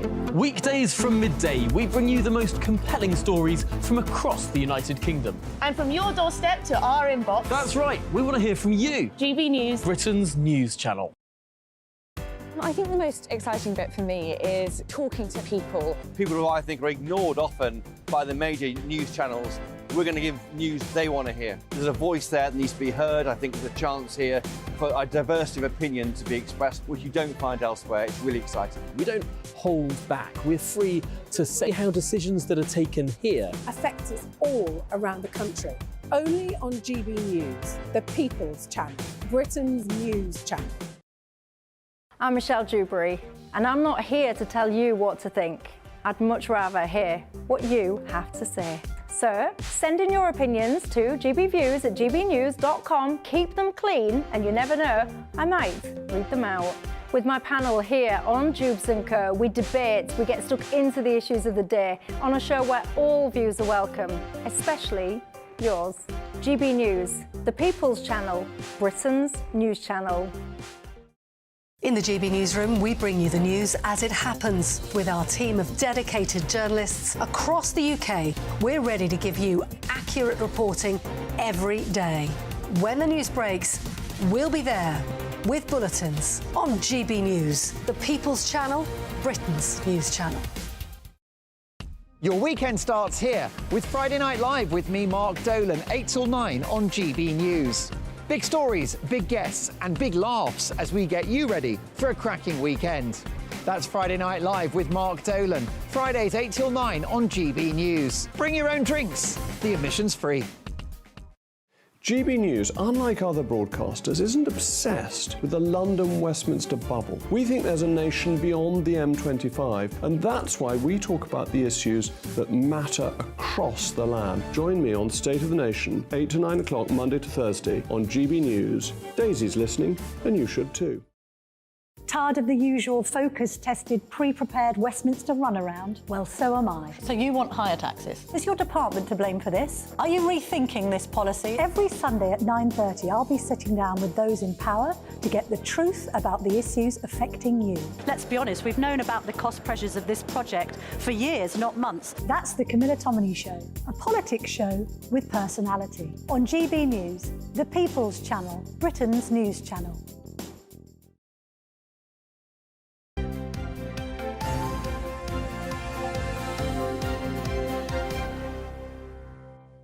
It is. Oh, just coming up to 7:27. Good morning to you. This is Breakfast with Stephen and Anne. Did you miss us last weekend? Bet you did. Yes, that's true. Neither of us were here last week. No, I was at a wedding. I was poorly. You were poorly sick. Yeah. But anyway, I've had lots of people saying, have you been fired? Oh, isn't on that Twitter. nice that they assume that? That's what they do. Have you been fired? Oh, you know, dear. No. Just having a holiday. Just terribly busy, darling. That's all. Terribly busy. Talking of people who are terribly busy. Yes, this. Teachers. You see, I happen to think we expect teachers to do absolutely everything nowadays. Far too much, actually. Well, there's this move that teachers are going to be made to undertake work experience so they can more meaningfully give their pupils career advice. Over next year, more than 1,000 teachers will be stepping outside the classroom and into the boardroom as part of a government-funded scheme. Yeah, when are they meant to get the time to do it? The programme includes work with more than 200 companies like Rolls-Royce, the film special effects company Framestore, Pinewood Studios and Siemens. Yes. So today we're debating, should teachers do work experience like that?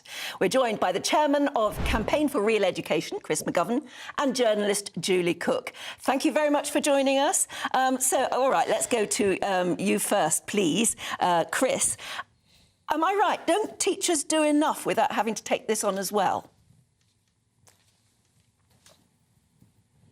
Look, I taught for 35 years, so anyone should know, I should know, and I taught in all sorts of schools.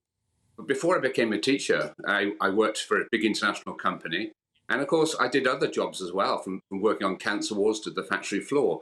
It's great to have teachers who have some sort of work experience. The problem we have today is that young people go into teacher training, then they go back into school. They have no experience outside the world of education. So they encourage young people to do the same. They go to school, they go to university. And often they'd be far better doing vocational training rather than going to university. So it's wonderful to have the idea that teachers should get some work experience outside of the classroom. It can only enhance their teaching. And I think they should be rewarded for doing it. I think they should be given a bonus if they've got that sort of work experience. So our campaign wholeheartedly supports the idea of teachers getting work experience outside the classroom. And I say someone who was a dedicated teacher, and I know how hard teachers work. Oh, well, there you go, Julie. Someone who's been there, done that, says this is a good idea. Yeah, and it does sound like a good idea, doesn't it, on paper? It really does. And I understand our other guest points. But the trouble is today, teachers are expected to do so much. We've read about it recently, haven't we? From potty training other people's children right up to this now. And I just think that they are being given too much on their plate. They can barely have time to mark in the evenings. I've got a couple of friends who are teachers. I'm not a teacher myself, obviously, but a couple of friends who I ran this idea past them yesterday, and they just rolled their eyes and said, we don't have time to do the workload we have without having to be placed in a work placement. And also what happens during when they're in this work placement is what we'll have supply teachers in place, which is great. But again, they don't know the students as well as the teacher does. They're not au fait with perhaps what those children are doing in the class or the coursework they're doing. So again, I think it might actually have a detrimental effect on some children with that teacher who knows them well being taken out of the school environment. Yeah, Chris, what about then the idea of dedicated career teachers or career specialists, rather than expecting teachers who should be, I don't know, maths, English and French, being allowed to get on with their job, and having specialist teachers come into the school, people who really know the work world? What about that? Yeah, I mean, Yeah, and we have that, and we used to have that. Certainly when I was at school, we had a careers teacher. Just to pick up the point we just made about teachers having too much to do, though, for many teachers, it would be quite a relief to get out of the classroom, to go and work in another environment. And it's really a question of how you manage that time. Of course, you've got to manage it so that children benefit as well. But bringing in, look, a lot of people have seen the film Kes, a famous film from many years ago, where the little lad goes for an interview with the careers teacher, you know, and there's no future in that. There wasn't. I think it helps. Of course, having a careers teacher helps, but having teachers who know the world of work inevitably is going to help. And I wouldn't want to force teachers to do it. But unlike our other guests, I don't find teachers rolling their eyes. They're saying, "Oh yes, that would be great. Let's have a few days out of the classroom. It gives us a break, energizes us." Because, you know, actually, although we work very hard as teachers, I actually found teaching is an energizing profession. Believe it or not, children can energize good teachers. It's not all about slogging and the galley slaves. It's a wonderful job. Well, perhaps, Julie, there is a point there, and teachers having a broader experience. I mean, I've got to be honest, I struggle with it personally, but perhaps the idea of teachers having a broader experience of a boardroom or whatever it may be could actually help students. I think any life experience a teacher has can help students, of course, whether it be work or travel or other cultures or whatever. It makes you a more rounded individual and can bring more to the table, as it were. But I agree with what Anne just said as well, which is teaching, in my mind, I thought was a kind of a career profession, as Anne said, where you begin as a teacher and your aim is to continue being a teacher, and that is your job. You know, yes, people need vocational experience, but children have work experience, don't they? They can do, I think, in year 10. And careers advisors, if they still exist, or it would be great if they did in every school. But I think, yes, of course, some might find it exciting to get out of the classroom and experience something different. But I don't think that really necessarily benefits the children if it's just the teachers saying, oh, at least I'll get out of the classroom. Well, we'll throw it out to our lovely viewers. Chris and Julie, thanks very much indeed for joining us. And yes, if you've got a view, maybe you are a teacher at the moment too.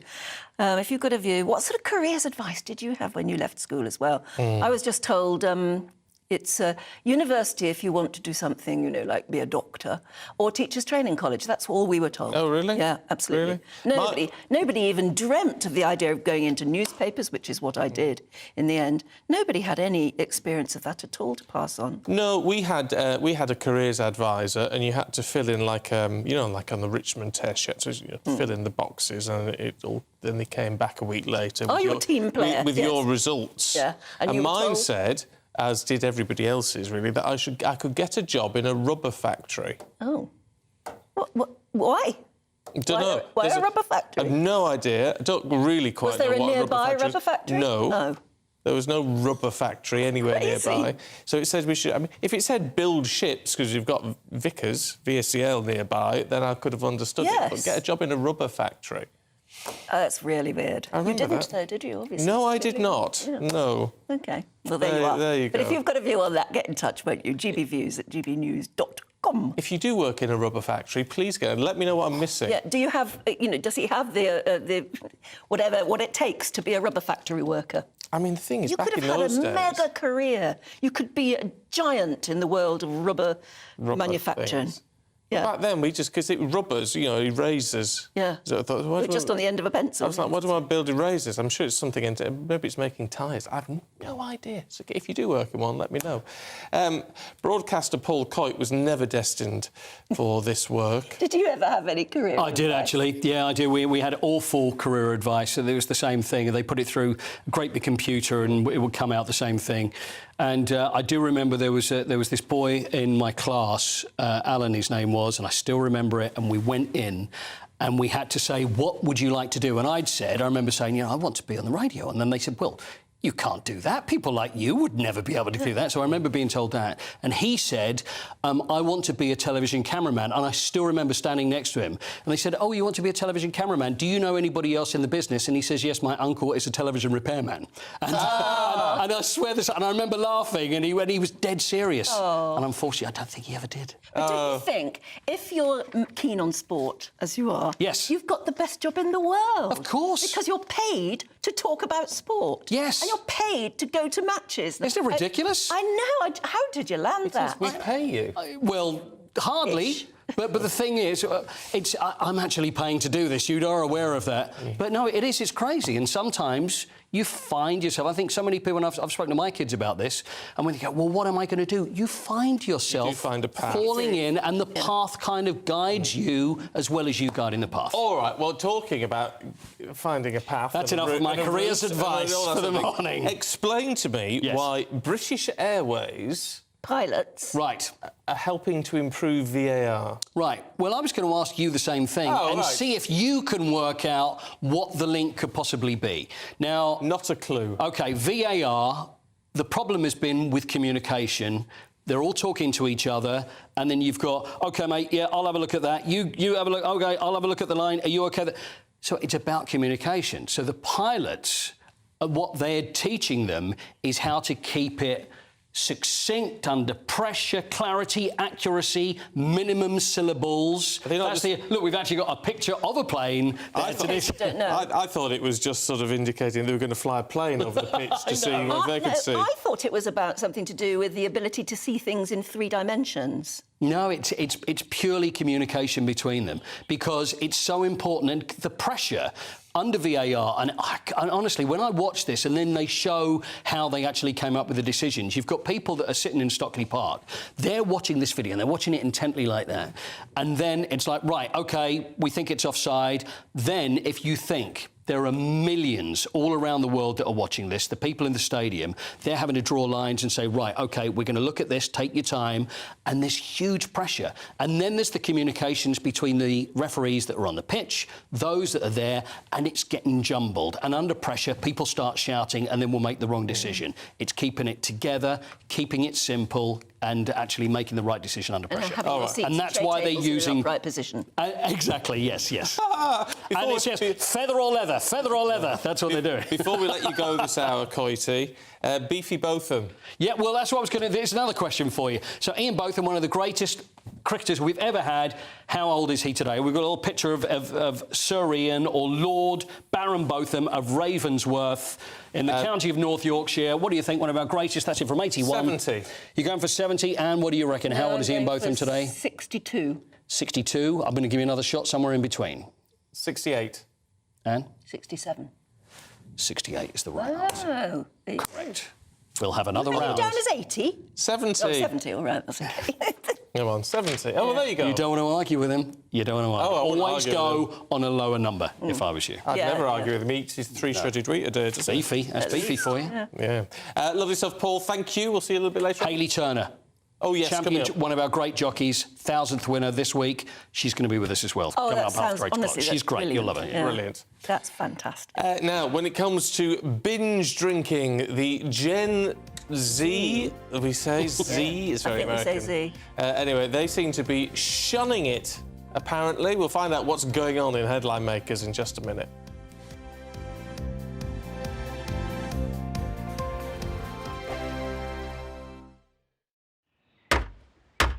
Who is it? We're here for the show. Welcome to the Dinosaur Hour with me, John Cleese. I was married to a therapist. And you survived? I thought we were getting Hugh Laurie. Second best. You interviewed Saddam Hussein. What's that like? I was terrified. I'm playing strip poker with these 3. Ah! No, thank you. My CDs need to be put in alphabetical order. Are you going to be problematic again? The Dinosaur Hour. Sundays on GB News.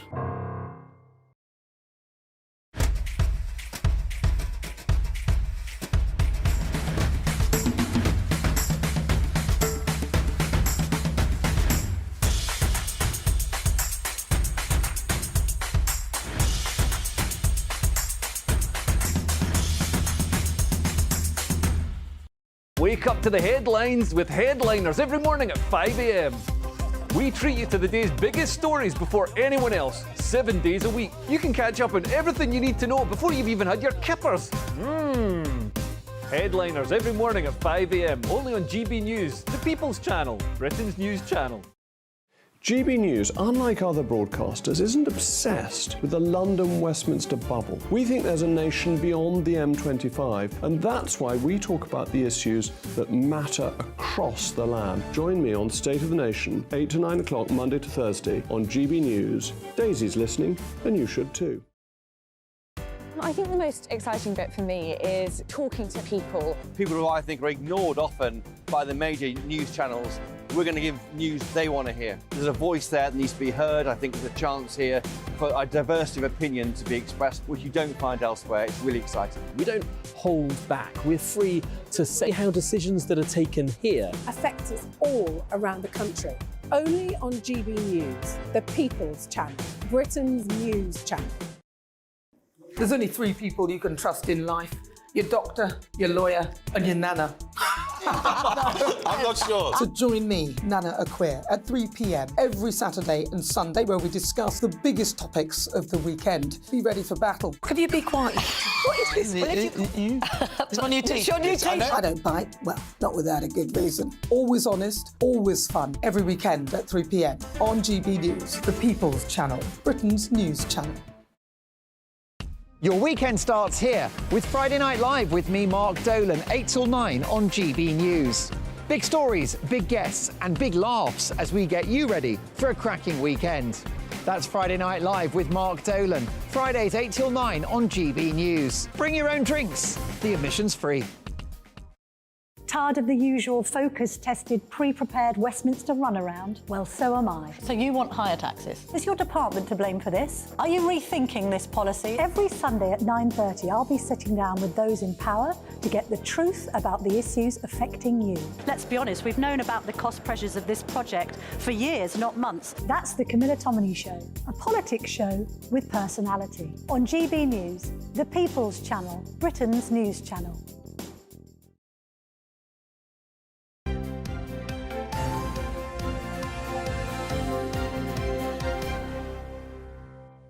Oh, it's time for Headline Makers this morning, and joining us today is our senior political commentator Nigel Nelson and former Conservative advisor Claire Pearsall, or known better to Nigel as... Her indoors. Her indoors. Well, I was going to say she who must be obeyed. Oh, yes. I like it. Yes. You got that right. Yeah, well, no, it's as it should be. Nigel, let's kick off with something that's popped up on the Reuters newswire, which is about Greenpeace protesters in Holland, not happy with Mr Wilders, who's sort of won the election, as it were. It's not PM, though, is he? No, he's not PM, and he's got the most MPs, and I think that there's some question mark whether he will become PM. He's the far-right Freedom Party, been around for quite some time. We've been trying to ban him from Britain a couple of times because we think he's so dodgy. Why do we think he's dodgy, then? What about him is dodgy? Because he's so right-wing. So, I mean, he came over here... I mean, this was during Claire's day at the Home Office. So he came over here to join a Tommy Robinson rally. Oh, really? And we did try and ban him. Claire knows better than I do about this one. Did try and ban him, but couldn't because he was an EU citizen at the time. We were still in the EU.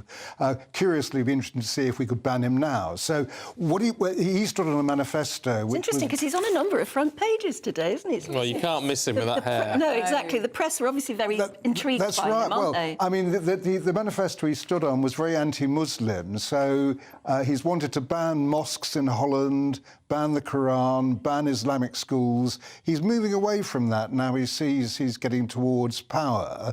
Also wants Holland to leave the EU, which doesn't go down awfully well in Brussels. I'll tell you what's interesting, though, Nigel. Now, from my perspective, it's what GB News is all about, is the idea that the more you try and sit on people whose views you don't agree with and ban him and don't want to hear him, the more there is an upswelling of support from underneath those people who say, well, we don't like people being squashed. We need... So this is where it comes... It's why you've got to have voices heard, even if you don't agree with them. No, I think that's... Actually, I do think that's fair enough, that whatever they are, provided they're speaking within the law, I don't see a problem with that. That's the whole free speech thing. And you're probably right. This is a bit of a backlash from Dutch voters saying, we've had enough of immigration or whatever. But that's happening in so many countries now. And it's happening in many countries, including ours. Yeah. But if you look across Europe, we're talking about right-wing leaders countries taking over. Viktor Orban in Hungary, Giorgia Meloni in Italy. It maybe we're seeing a kind of right-wing backlash. And of course, looking at the current Tory party, they seem to be shifting right as well. Claire? Yeah, I mean, it is interesting, and I agree with what you say about free speech, that you start to pin somebody down and ban them and stop them from talking, then people want to know more about them and they will seek out that information. It is quite interesting that because his party has now won and he hopes to be Prime Minister, his views are changing.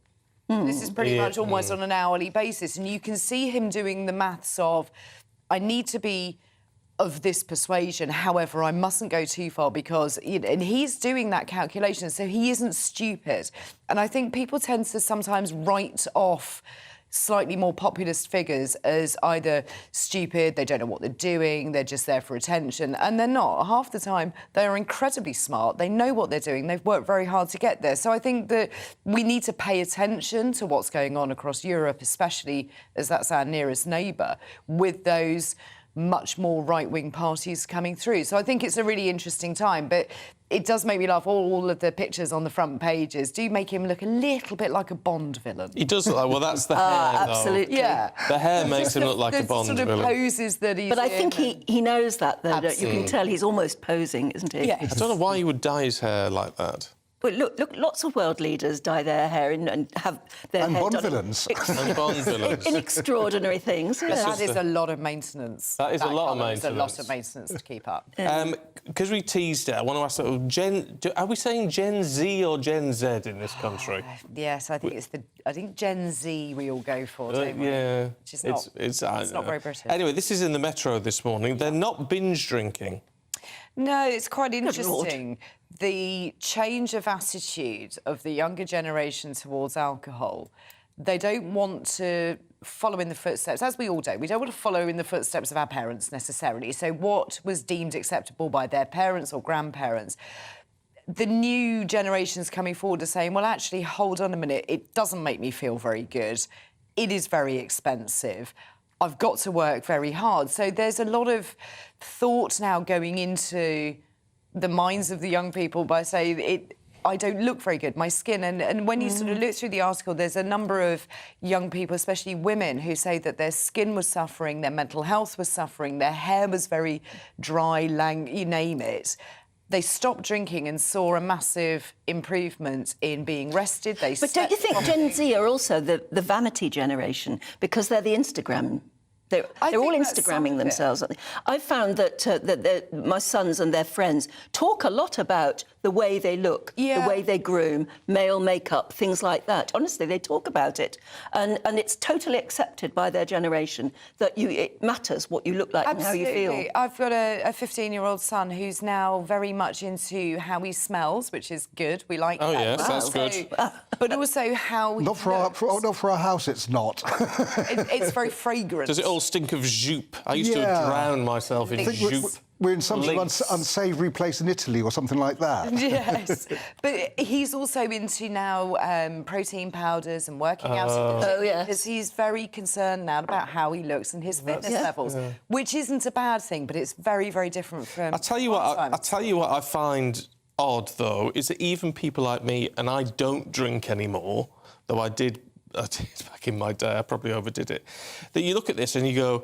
What's wrong with them? What's wrong with these people? And actually, if they're being healthy, we shouldn't be critical, should we? I don't drink either, and haven't had a drink now for nearly 20 years. But I also think that drinks are an awful lot, non-alcoholic drinks, an awful lot better. There's a great deal of variety. When I gave up boozing, it was really, really boring. You had a Diet Coke or something like that. Working in Fleet Street as well. How did you survive? Well, it was difficult, but it was the House of Commons that was even more difficult. Because, it's all changed now, and people tend to drink water rather more than alcohol. But nowadays, you've got a huge choice of alcohol-free beers, which are really good. They actually taste like beer, and you can go for gins, you can go for vodkas, all of which are alcohol-free. So I think for Gen Z, they've actually found a new fashion kind of craze, and it doesn't contain booze. At least you can get them in every pub now, which is really nice.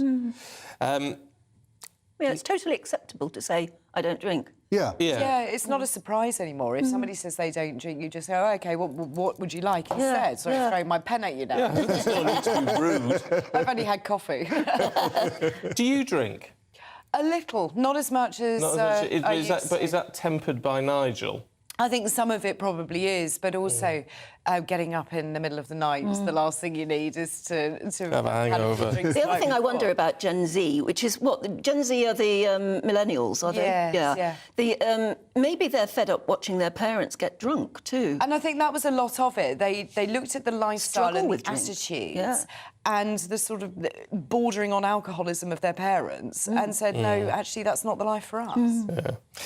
How we go from that to a boy who's lost his monkey, Nigel? Yeah, now every parent will know the nightmare of this. This is a little 3-year-old lad who'd had a monkey since birth. Off he went with his mother, Kenya, on a train. They were heading off to Birmingham to Bristol Temple Meads. He lost his monkey in Oakham in the East Midlands. It then travelled all over the country on Network Rail. Network Rail would try to track this monkey down, went all over the country and ended up in Edinburgh, Waverley. And they got it back to Temple Meads, knitted the monkey a little jumper as an extra, and handed it back to the child.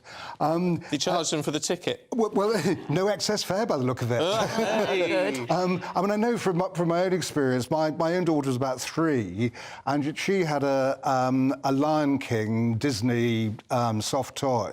She lost it at Disneyland. You can imagine the nightmare of trying to find a Lion King in the middle of 10,000 of them at Disneyland. That's needle in a haystack stuff. We did find it. Oh, did you? Yeah, we were staying in a hotel once and my son lost his sooty. He was about 3 as well. You know, sooty the... Yes. Yeah, because sooty had been in amongst all the bedding when the hotel maid came in and she just grabbed all the thing. And when we went to try and find sooty, all of the sheets had been changed and everything. So Muggins had to go down to the laundry, this enormous laundry in this hotel, and go through absolutely everybody else's dirty linen. But we found him. Shame the child. Which child was it? That was James, James. Yeah. Disgraceful James. Get a grip, James. But you're quite right. Every parent knows that there is a favourite toy and you cannot lose it, whatever happens. Yeah. Claire, this just intrigues me. An award-winning hotel in London, 42 quid a night. What? Yeah. Bargain. Absolute bargain. Is it any good? Apparently, it's got a 77% customer rating as to how good this is. This is part of the Premier Inn chain. They're called Premier Inn Hub. And it's a very small, compact room with touchscreen control. It's much smaller. It's more modern. At the moment, they're only in London and Edinburgh. And people are finding... Well, you only need somewhere to sleep, don't you? Yes, absolutely. Very good idea. So you've got storage that's built in. It's a really good use of space. If you're staying over for business overnight, it's absolutely perfect. So you've got a little ensuite bathroom? Little ensuite bathroom. It's got everything you need, other than a kettle, apparently, people were saying, but it has everything else. And it's really £42 a night. £42 a night. So for most people, this is going to be cheaper than a train ticket to try and get home. So if you're working Is it a single bed? You can have a double bed in there. You can have a double. Absolutely, you can, yeah. There's like a submarine, though, isn't it? Well, yeah. I suppose if you're just overnight for business, why not? Yeah.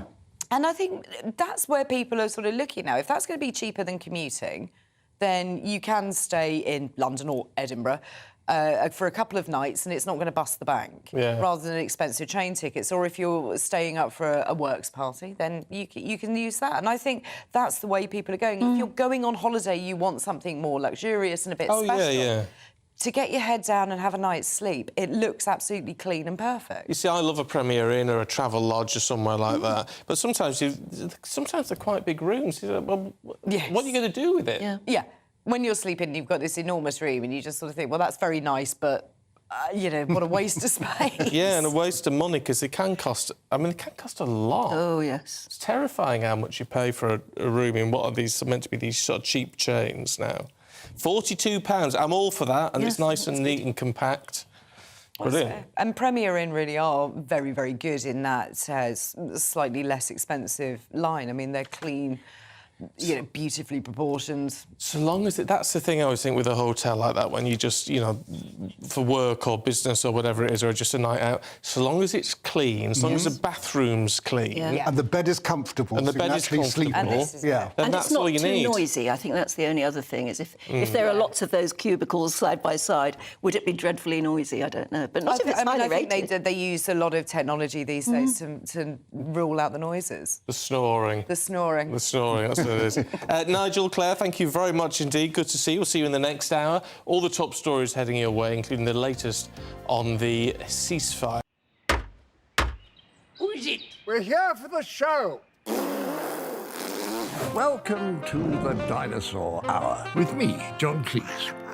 I was married to a therapist. And you survived? I thought we were getting Hugh Laurie. Second best. You interviewed Saddam Hussein. What's that like? I was terrified. I'm playing strip poker with these three. Ah! No, thank you. My CDs need to be put in alphabetical order. Are you going to be problematic again? The Dinosaur Hour. Sundays on GB News. Good afternoon, Britain. Good afternoon, Britain. Join us, Tom and Emily, To find out what's happening in the heart of Westminster. and why it matters to you. Weekdays from midday, we bring you the most compelling stories from across the United Kingdom. And from your doorstep to our inbox. That's right, we want to hear from you. GB News. Britain's news channel. I think the most exciting bit for me is talking to people. People who I think are ignored often by the major news channels. We're going to give news they want to hear. There's a voice there that needs to be heard. I think there's a chance here for a diversity of opinion to be expressed, which you don't find elsewhere. It's really exciting. We don't hold back. We're free to say how decisions that are taken here affects us all around the country. Only on GB News, the People's Channel, Britain's news channel. I'm Michelle Dewberry, and I'm not here to tell you what to think. I'd much rather hear what you have to say. So send in your opinions to gbviews@gbnews.com. Keep them clean, and you never know, I might read them out. With my panel here on Jubes & Co, we debate, we get stuck into the issues of the day on a show where all views are welcome, especially yours. GB News, the People's Channel, Britain's news channel. In the GB Newsroom, we bring you the news as it happens. With our team of dedicated journalists across the UK, we're ready to give you accurate reporting every day.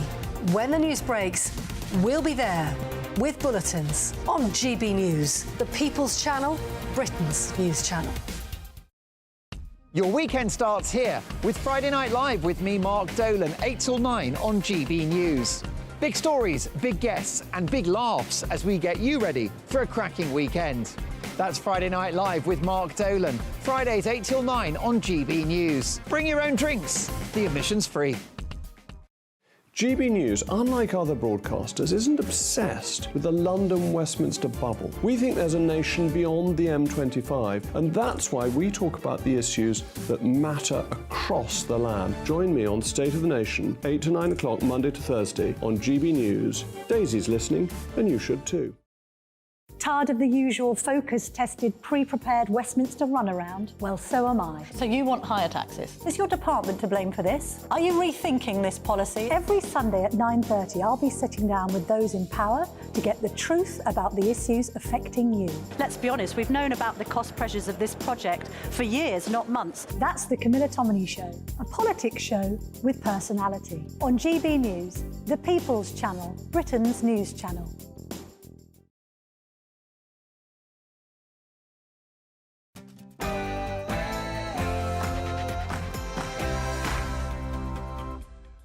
Good morning to you. It's 8 o'clock on Friday, the 24th of November. Today, aid trucks have entered the Gaza Strip from Egypt about an hour after the truce began, this four-day truce between Israel and Hamas, and we understand that hostages are due to be released later on today. And that's all happening as Foreign Secretary Lord David Cameron is set to meet with Palestinian leaders to pledge £30 million in aid for Gaza. Catherine Forster has the latest. Yes, yesterday Lord Cameron was in Israel meeting the Israeli Prime Minister and President. Today he's in the Palestinian occupied territories meeting aid agencies and announcing an additional £30 million of humanitarian aid.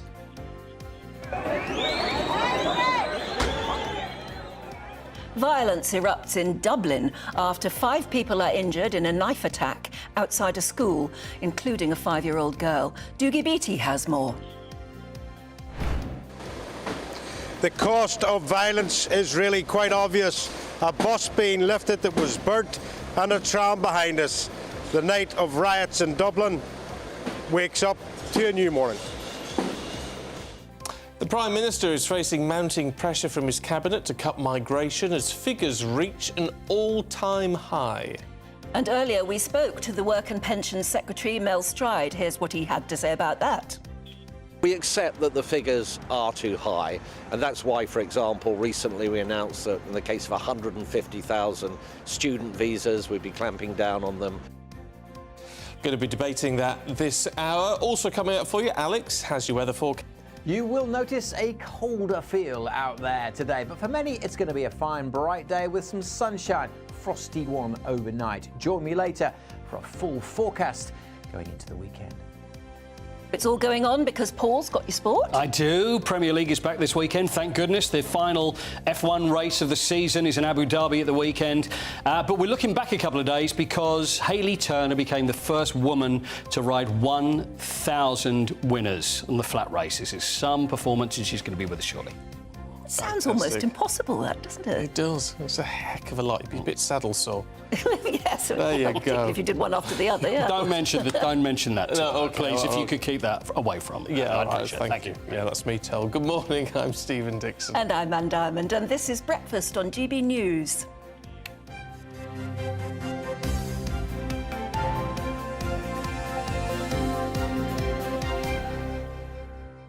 We were debating teachers being asked to go on work experience so they can help advise students. A lot of you have been in touch.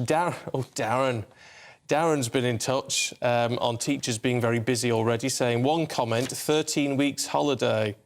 They work through that holiday. They often do, yes. I mean, it comes up again and again, doesn't it? It always is. All I can say is my mum was a primary school teacher. She did not get 13 weeks holiday a year. It was she worked through most of it, and then we'd have a fortnight off somewhere, and that would be it. And working till 8, 9 o'clock at night, marking homework, writing reports. It's not an easy job. It really isn't. Robert says, what a waste of money, and if the government really wanted them to do work experience, let them work in hospitals and in jobs that the country needs to encourage youths, or our youth, to take up those jobs. Well, that's the argument that the government's putting forward. The more teachers know about various jobs, the more they'll be able to tell their pupils about it. Yeah, but if they go proper career advice. If they go and do a week at Rolls-Royce, then they can advise about Rolls-Royce, but that's about it. Ian says it's the students that need experience during holidays. Totally agree. Yes, but they've got to be advised on what sort of experience to get. Why? Well, because they've got to know what they want to do. Yeah, work it out themselves. Did you do they? work experience? No, it wasn't a thing. No, I did have a job. Me either. Worked in a cafe. Anyway, more on that later on. A 4-day ceasefire between Israel and Hamas has started this morning. Now, the first batch of hostages set to be released at 4 o'clock. That's according to a spokesman for Qatar's foreign ministry who've been involved in the negotiations. And, of course, all of this is happening as Foreign Secretary Lord David Cameron, that is meeting Palestinian leaders today in order, apparently, to commit an additional further £30 million in aid for people in Gaza. Let's talk to our political correspondent, Catherine Forster, who's in Westminster for us this morning. I mean, look, if this holds and the hostages are released, it's a significant move forward. Yes, it will be. If it happens, it's been very difficult to get to this part. We're nearly 7 weeks tomorrow since the atrocities that Hamas committed on October the 7th, taking hostage 240 Israelis and murdering about 1,200. So if this ceasefire does hold for the full 4 days, the deal brokered by Qatar is that about 50 Israeli hostages will be released. We're expecting the first 13, will be women and children, to be released across the Rafah crossing into Egypt at 4 o'clock this afternoon. And in exchange, Israel will release 150 Palestinian prisoners. Now, also, Lord David Cameron out there... Catherine, forgive us, we're just going to interrupt you. We'll come back to you in a second. Just want to take you to Dublin, where we're getting an update on those people who were stabbed in Dublin city centre last night. And then the riots, of course, as well. So let's cross to Ireland now. I think Dougie Beattie is there to tell us what's going on. Have been subject to looting. We have 11 Garda vehicles either destroyed through arson or very extensively destroyed, and also then as the extensive damage as I've set out. So huge destruction from a riotous mob who were in effect responding at our crime scene to try and break into that crime scene and disrupt the crime scene at about 5:30, 5:45, and then from there on the violence escalated. Order was restored in about between 8:30 and 9 o'clock as we deployed more resources. Thank you. Questions, Paul? Commissioner, did you fail the people of Ireland? Did you fail the country? Those 3 hours last night that you have said, some people would say longer, that the calm wasn't restored to 11 o'clock last night. Did you fail the people of Ireland by failing to protect the citizens and the city? No, An Garda Síochána responded to this entirely and in an extraordinary fashion. Members from across the country, not just here in DMR, responded, returned to duty. Public order units from all over Ireland responded here to Dublin. More and more resources were arriving throughout the evening, but we could not have anticipated that in response to a terrible crime, the stabbing of school children and their teacher, that this would be the response. In effect, those filled with hate, and the hate directed towards members of An Garda Síochána, that they would attempt to storm through our cordon and disrupt the crime scene, and then engage in violence, looting and disorder, including very significant criminal damage. Nobody could have anticipated that when these events started at 1:30, these awful events, and obviously we were concentrated upon the investigation. We couldn't have anticipated that this would be the reaction. But people will say, why weren't you monitoring social media, the far-right groups, who you say exacerbated the situation? Why didn't you move quicker when you saw the build-up of tensions, both online and on the streets? Well, the build-up of tensions, as you describe on social media, we were monitoring those, and we were constantly then adding to our resources that were available in DMR North Central. That was an ongoing part of the operation, and we did respond. But it has to be said that the crowds of those in the first place protesting, filled with hate directed towards members of An Garda Síochána, were then supplemented with those who were only intent upon crime, disorder and the looting of premises. And one can see this morning, particularly sports type shops were specifically targeted. Now, Gardaí reacted quickly to that, and were able to clamp down on that looting, but we responded as the events unfolded. But I don't think at 1:30, as the original events unfolded, or indeed later in the mid-afternoon, we could have anticipated such disorder. The GRA has said that this is a failure of training, it's a failure of resources, it's a failure of personnel, that these are problems they have spoken about for a long time, and they also say that's clear what happened last night. And attacked. Well, this is not a failure of personnel. All members of An Garda Síochána responded to this. Everyone stood up to the plate in terms of their response. I now have to look to the tactics that we have for public order. We have not seen public order situation like this before.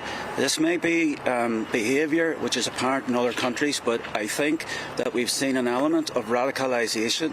We have seen a group of people who take literally a thimble full of facts and make a bathtub of assumptions, hateful assumptions, and then conduct themselves in a way which is riotous and disruptive to our society. We then have to respond to that in terms of our tactics and There's no failure here. There's no failure. This is, regrettably, how protests have moved on, and now we have to graduate and have a proportionate response to that. We saw something similar a few weeks ago.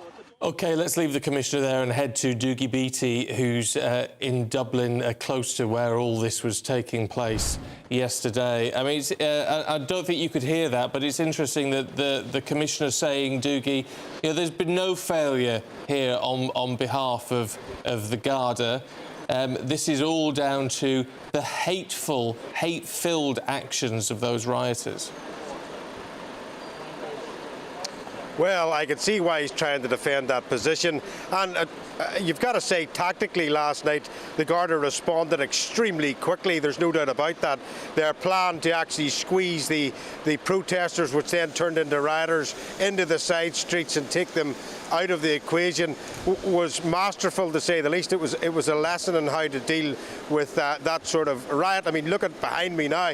That's a bus actually sitting there in the back of this trailer. And behind that is the Lewis, the tram, both completely destroyed, burned out.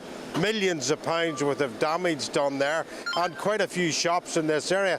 To say nothing of the reputation of Dublin itself, especially for shopping, Christmas trips, you name it. I mean, it's always seen as a great social place. But where this has failed for Drew Harris, unfortunately, is politically. This has been brewing for over a year in Dublin. There has been lots of cries from people saying about the amount of immigrants coming in, especially around young men, young male immigrants. And that is the chant that has been coming here for about the last year. People want stuff done with it. Politically, Dublin is sitting on a coalition government, and it is very hard for that coalition government to make decisions, although it's got to be said, the country is in good shape, and they're making the decisions financially. But when it comes to immigration and trying to walk two roads at once, they find a bit of a problem. So Drew Harris has been caught in the middle of a political storm by not watching what was going on politically, but operationally he's got to be handed and said, look, he did quite well last night. Yeah, Doogie, I think a lot of people watching and listening will be scratching their heads trying to figure out how one terrible incident, the stabbing that happened outside the school, turned into a riot. Can you explain? Well, these 5 people were caught in this incident. One of them, we believe, was the perpetrator.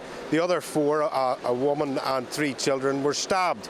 Now, what happened was that there was an assumption that this man was a foreign national, or at least had been a foreign national.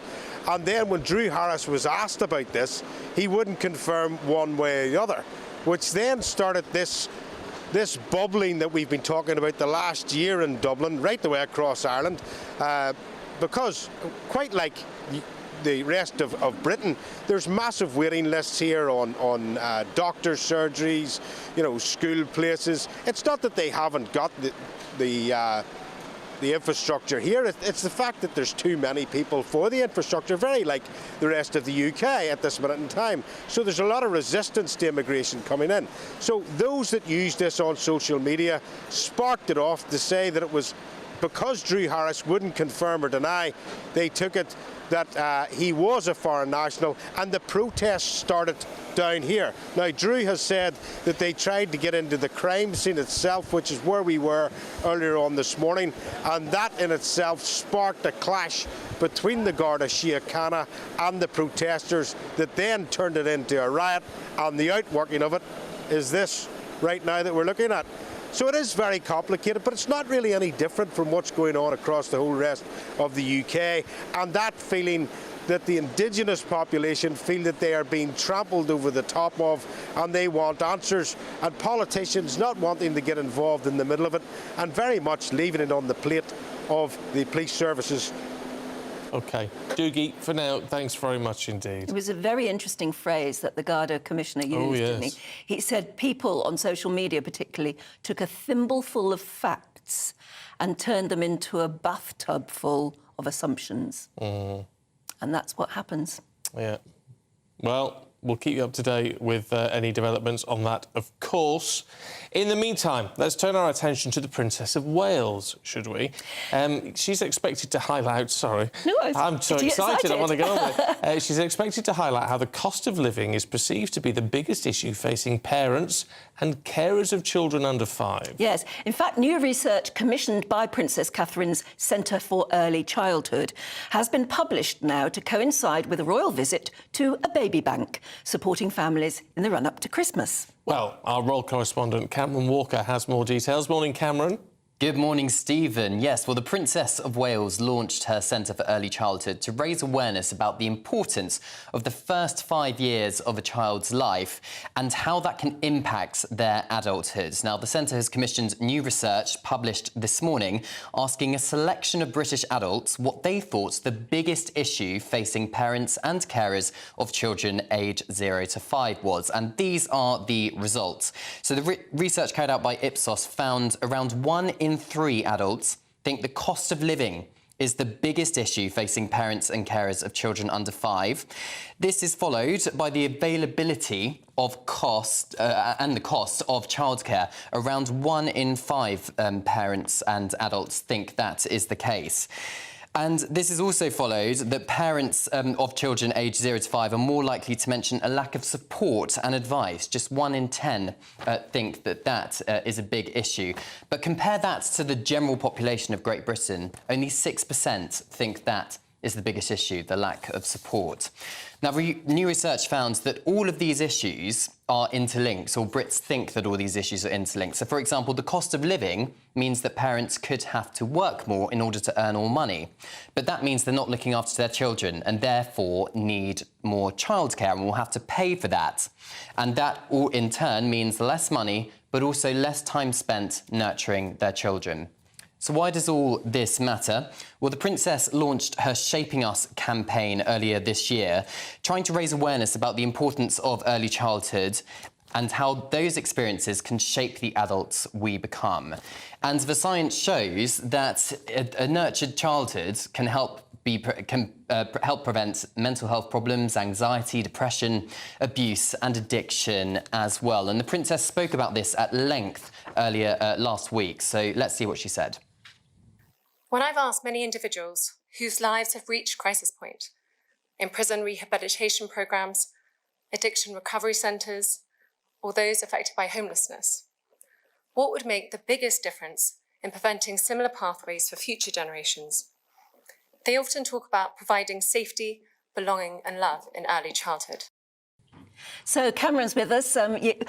She's going to this baby bank. What's she going to actually do? Yes, Sebi's Corner. So she's launching a new initiative by the Centre for Early Childhood, trying to encourage the public to donate funds and items to baby banks across the country. She's visiting one in Barnet later today, where she's going to be helping putting together a bit of a Christmas grotto for families who perhaps cannot afford Christmas presents in the run-up to Christmas. But it's all coinciding with this research which has been published today, because the Princess's big life mission really is to create societal change when it comes to the importance of early childhood. She's trying to get lots of people on board with that. It's interesting because it's on the surface it sounds, when she first launched it, I thought it's a bit fluffy. Yeah. But actually when you look at all the details and how it affects adults as these children grow up, actually it could make, if she's successful, it could have substantial societal change. Yeah, and she was inspired by launching this Centre for Early Childhood because she found with her work on mental health addiction, all these problems stem from experiences these people had in early childhood. But the big barrier for the Princess is that she cannot be party political,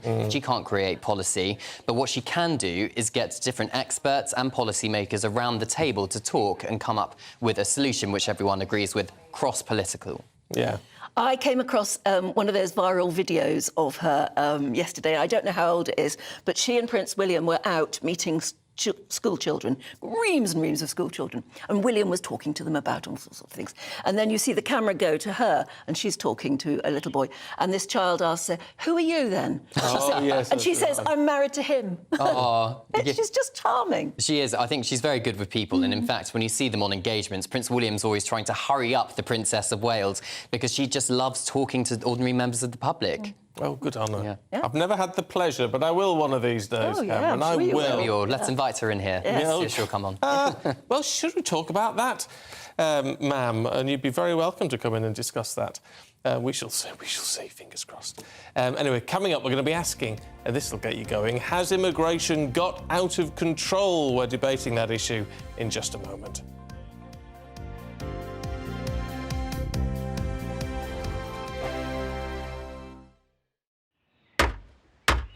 Who is it? We're here for the show. Welcome to the Dinosaur Hour with me, John Cleese. I was married to a therapist. And you survived? I thought we were getting Hugh Laurie. Second best. You interviewed Saddam Hussein. What's that like? I was terrified. I'm playing strip poker with these three. Oh! No, thank you. My CDs need to be put in alphabetical order. Are you going to be problematic again? The Dinosaur Hour. Sundays on GB News.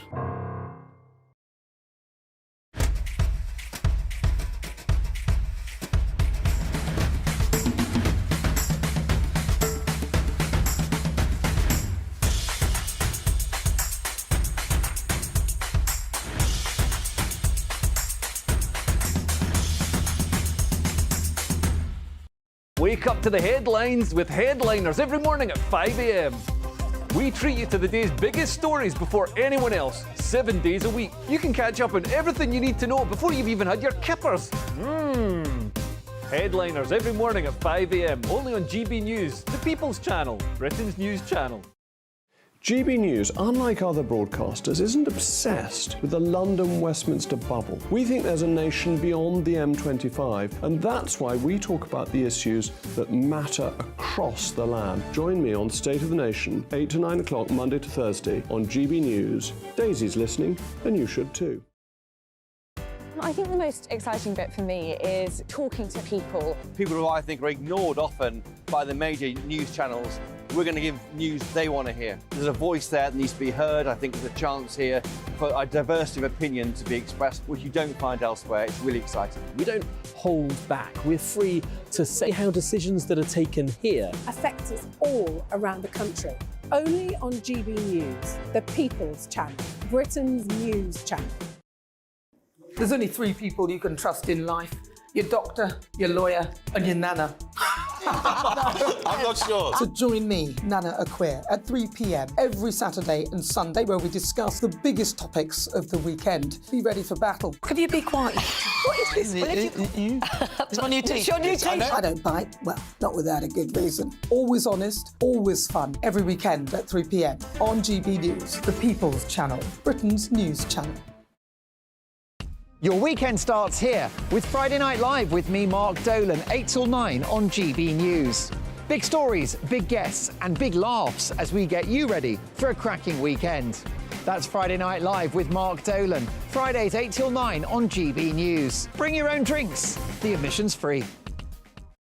Tired of the usual focus-tested, pre-prepared Westminster runaround? Well, so am I. So you want higher taxes? Is your department to blame for this? Are you rethinking this policy? Every Sunday at 9:30, I'll be sitting down with those in power to get the truth about the issues affecting you. Let's be honest, we've known about the cost pressures of this project for years, not months. That's the Camilla Tominey Show, a politics show with personality. On GB News, the People's Channel, Britain's news channel.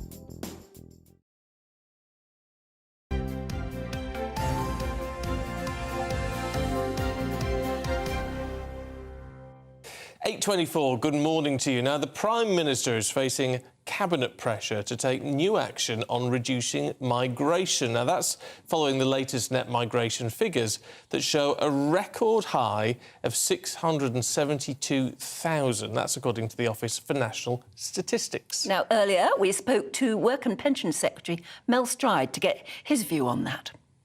We accept that the figures are too high, and that's why, for example, recently we announced that in the case of 150,000 student visas, we'd be clamping down on them, bringing dependents in with them. We're putting up the cost of visas, a number of different measures. And the OBR, who are the independent forecasters who look at the kind of impacts of these steps, recognise that this will in itself start to bring the level of migration down. But there is more to be done.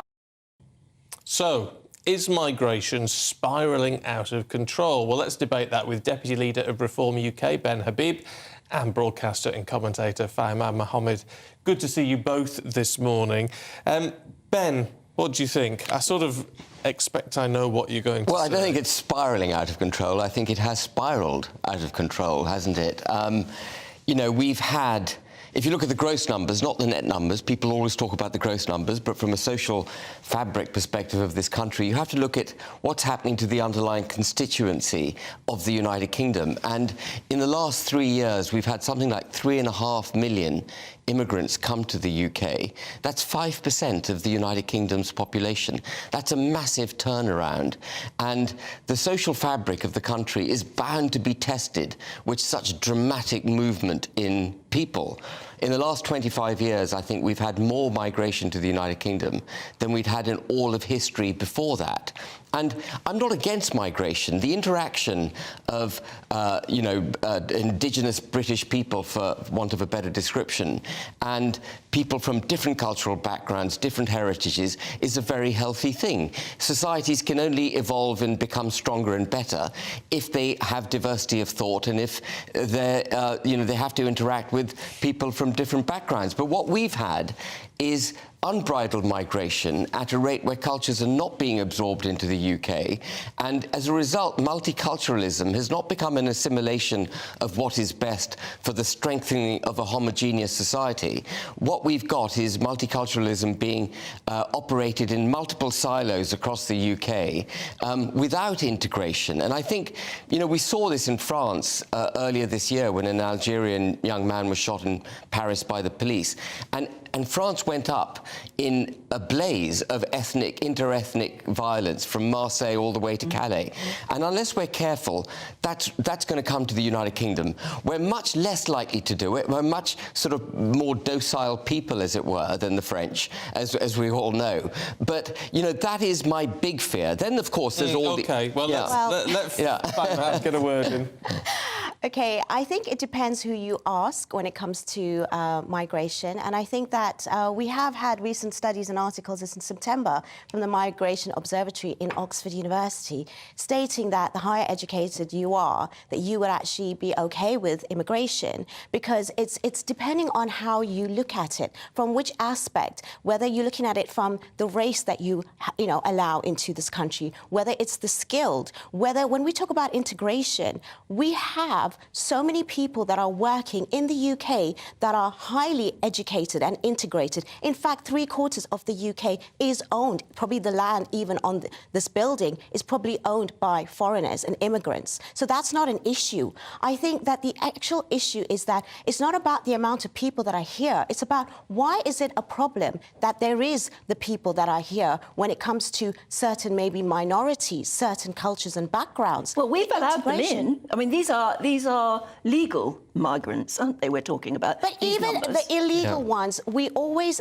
brush that all under the same sort of, carpet to say that, when we talk about immigration, it's always about the people that are coming from the boats and they're coming here illegally and they're coming to use it. At the end of the day, we've got to look at also our foreign policy. We've got to look at the cause as to why these things are actually happening. Well, look, we had Mel Stride saying that that the government accepts that it is the figures are too high.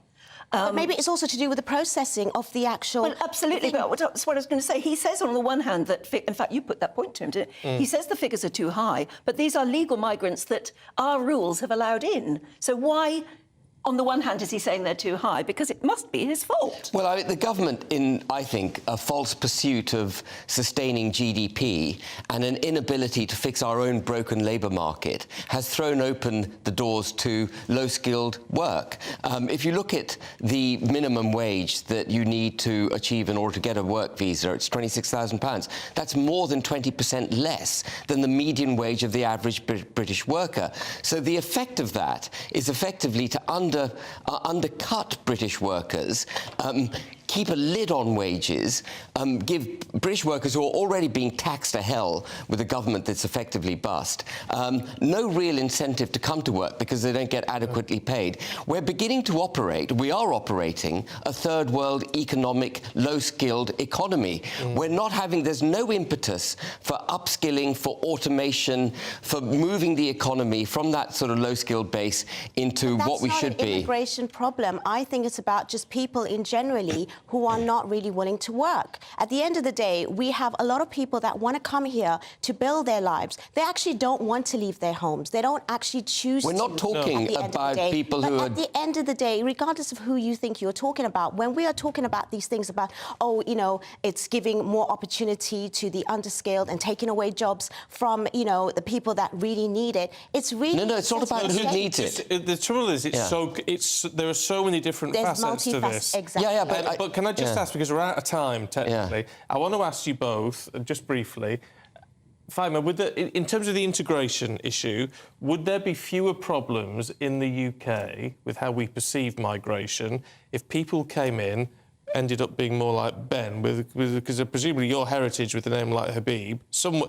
down the line. I mean, but Ben, obviously, if you don't mind me saying, is very sort of westernised. Well, my mother's born and bred United Kingdom. My father's born and bred Pakistan. So I'm half-half. I am born and bred in South Africa, coming from an apartheid state when I was a child, and coming here, for equal opportunities in the West. So we can't just say just because I look and be in a particular way, you probably won't even assume that I actually was born and bred in South Africa.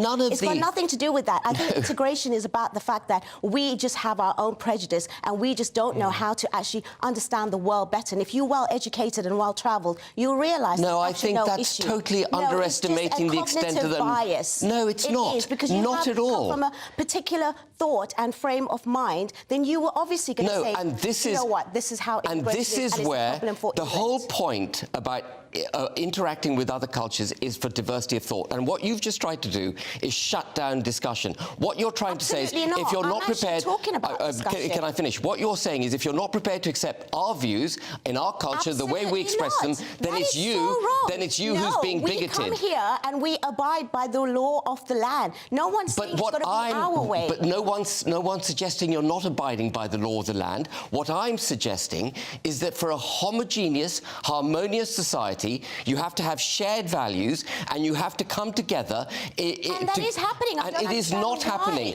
We have got multi-ethnic silos, ghettos developing right across the United Kingdom. We saw it with the anti-Israeli marches. We saw it in Leicester a few months ago when ethnic Pakistanis kicked off against ethnic Indians over a cricket match in which England wasn't even playing. With every culture, every society. No, we've got to. It's not just about a minority issue. No, it doesn't happen. It doesn't happen. There is an outright assault on Western democracies from unbridled immigration all the way from Europe, the United Kingdom, and the United States. It just seems like there's just the West against the East. No, it is not. With certain cultures that are actually favoured more than the others. It is. That is exactly what it is. That is trying to introduce prejudice into a debate where no prejudice, at least in my mind, exists. This has got nothing to do. You're the one that mentioned this has got nothing. Certain cultures and things. I didn't. You're the one that I'm said talking about the necessity for shared values and a harmonious... No, we do not share values. This is what debates are all about, and this is absolutely fascinating hearing from you both. But sadly, we really have run out of time now. I'm so sorry. But Ben and... thank you very much indeed. Thank you. Really good to see you. I tell you what, as a way of lightening the mood, well, it's something we've got to do anyway. You've got to find out about the weather. Here's Alex Deakin.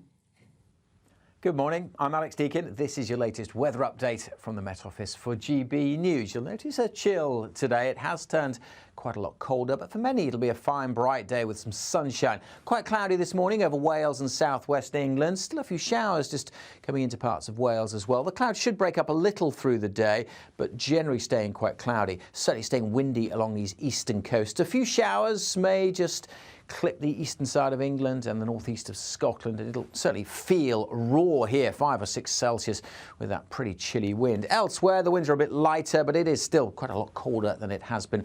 Temperature temperature actually falling in the southwest, lower this afternoon than first thing this morning, and certainly lower still this evening as the blue hue takes hold of the chart. That is a frost, a pretty extensive frost forming. Parts of the east may stay a bit above freezing, helped by that wind, but it'll still feel cold, of course, because of the wind. Temperatures likely to drop widely down to or below freezing, even in some urban areas. So a cold start to the weekend. Haven't seen too many extensive frosts this autumn. Also haven't seen many crisp autumn days with lots of sunshine, and that is what most of us will have on Saturday. A good-looking day, if you like, autumnal blue skies. Still a bit of a breeze on the east coast and still 1 or 2 showers for North Yorkshire and Norfolk, but for most, looking like a cracking start to the weekend. Plenty of sunshine. Just don't expect it to be too warm. A cracking start to the weekend. Just don't expect it to be too warm. No, that's all right. We don't. Crisp but sunny is fine. Yeah. Just like Paul Coyte. Oh, thank you so much. I can't believe that. I know, it's a compliment. Now, you're going to tell us all about this lady jockey. Were you doing this? Yes, I was. You actually were doing Yeah. this, weren't you? Absolutely. Yes. Who has won 1,000 Yes. races. Absolutely. I can't quite get my head around that. I wouldn't have thought anyone- 23-year career, one of our greatest flat race jockeys, and her 1,000th victory happened at Chelmsford on Tuesday. So a true trailblazer, Hayley Turner, who's with us. Morning, Hayley. Good morning. Great to see you. Many, many congratulations. Do you know, are you one of these people that will look back and know every single winner? Can you remember everyone? No. Is it the first and the last? I can remember a few falls and some of the bad rides I've had more than the winners, actually. Well, tell us about Tuesday, though. I mean, it is a huge, like Anne said, it's an amazing thing to accomplish. Is it something, though, that the tally you'd kept up with and then you waited? Because it took a little while to break it, didn't it? God, it took forever. I was going snail pace, especially towards the end. And yeah, I thought I'd get it a bit sooner than I did. But it's been a fun journey, lots of ups and downs. But it's such a relief to finally get there. So yeah, I think it was quite special to ride the winner for David Simcock, who's been a big supporter of mine. And yeah, so it's all just sinking in, really. I've got to ask one of those silly questions, but you may have a lovely answer. What's the secret of your success? I don't really know, but I suppose it's determination. There's a lot of disappointments, when you've ridden a horse and you can't get on it the next time and you become quite frustrated. You need to be resilient, I've had so many falls and, the actual injury isn't what bothers me. It's the time that I've got to have off out of the saddle and what I'm going to miss. So yeah, maybe we're just a little bit stupid as well. Well, I do wonder, like you say about the amount of injuries and the amount of jockeys. I think every jockey I've ever spoken to has probably broken every single bone. Straight afterwards, though, literally the phrase of getting back on the horse again, that's what you've got to do. So is there ever any worry after you've had an accident? No, I think it certainly, there's a lot of jockeys that have tried, and I think it definitely divides, the good from the bad when circumstances like that happen. But it's actually my family members that suffer more than me, because I'm just miserable and grumpy until I'm back riding again, and they have to put up with me, so. OK. What I can't get my head round is, there aren't many sports where someone can be active for 23 years. It's a long time to keep fit, Hayley, because it's not a job for people who aren't fit. No, and actually, I feel fitter now than I've ever done before, which is really strange. But then, you look at the likes of Frankie Dettori, who's 52, and he's fit as a flea. I think that the impact is, a lot of the impact is on the actual horse rather than the jockey. And I think being fit and supple is important, but because we race every day, we can maintain it. For me, it's sort of resting and relaxing is important now than actually doing the training. So I guess now you've got to look forward to the next 1,000. So if we can do that in a couple of years, everything's going to be good. I guess that's what you're going to look forward to now? Another few more races and another few more winners before we finish? Yeah, I'm gonna go for it. Whilst I'm still enjoying it and I'm still fit and healthy, I'm just gonna keep cracking on because it's not often you can. I mean, there's a lot of downs, but I do love my job. So I am racing this evening and then again on tomorrow. So yeah, it's all action. Hayley, it's great to speak to you. Thank you so much for your time, and also many, many congrats on 1,000 winners. You really are true one of the greats, and we really appreciate you coming on. And she is an absolute legend. She's a also, star. She was wearing a star. Absolutely, on her and jumper. fit and supple. That's how I managed to maintain my career as well. What are the chances? It's all down to the horse. It's not, I mean, I ride very, very occasionally, but I spent about 3 days in a bath afterwards. Have you really? Yeah. That's just going for a little, you know... A little canter. Little canter. Little canter around. Yeah, but she's one of the greats. She really is. It's great to see. Fabulous. It's one heck of a number. Paul... get out? Yeah. Okay. You've had your 1,000 minutes. Yes. Thank you very much. 1,000 seconds. Can be coped. Yeah. But we'll see you on Monday. Lovely stuff. Thank you very much next, indeed. Coming up, it's Headline Makers.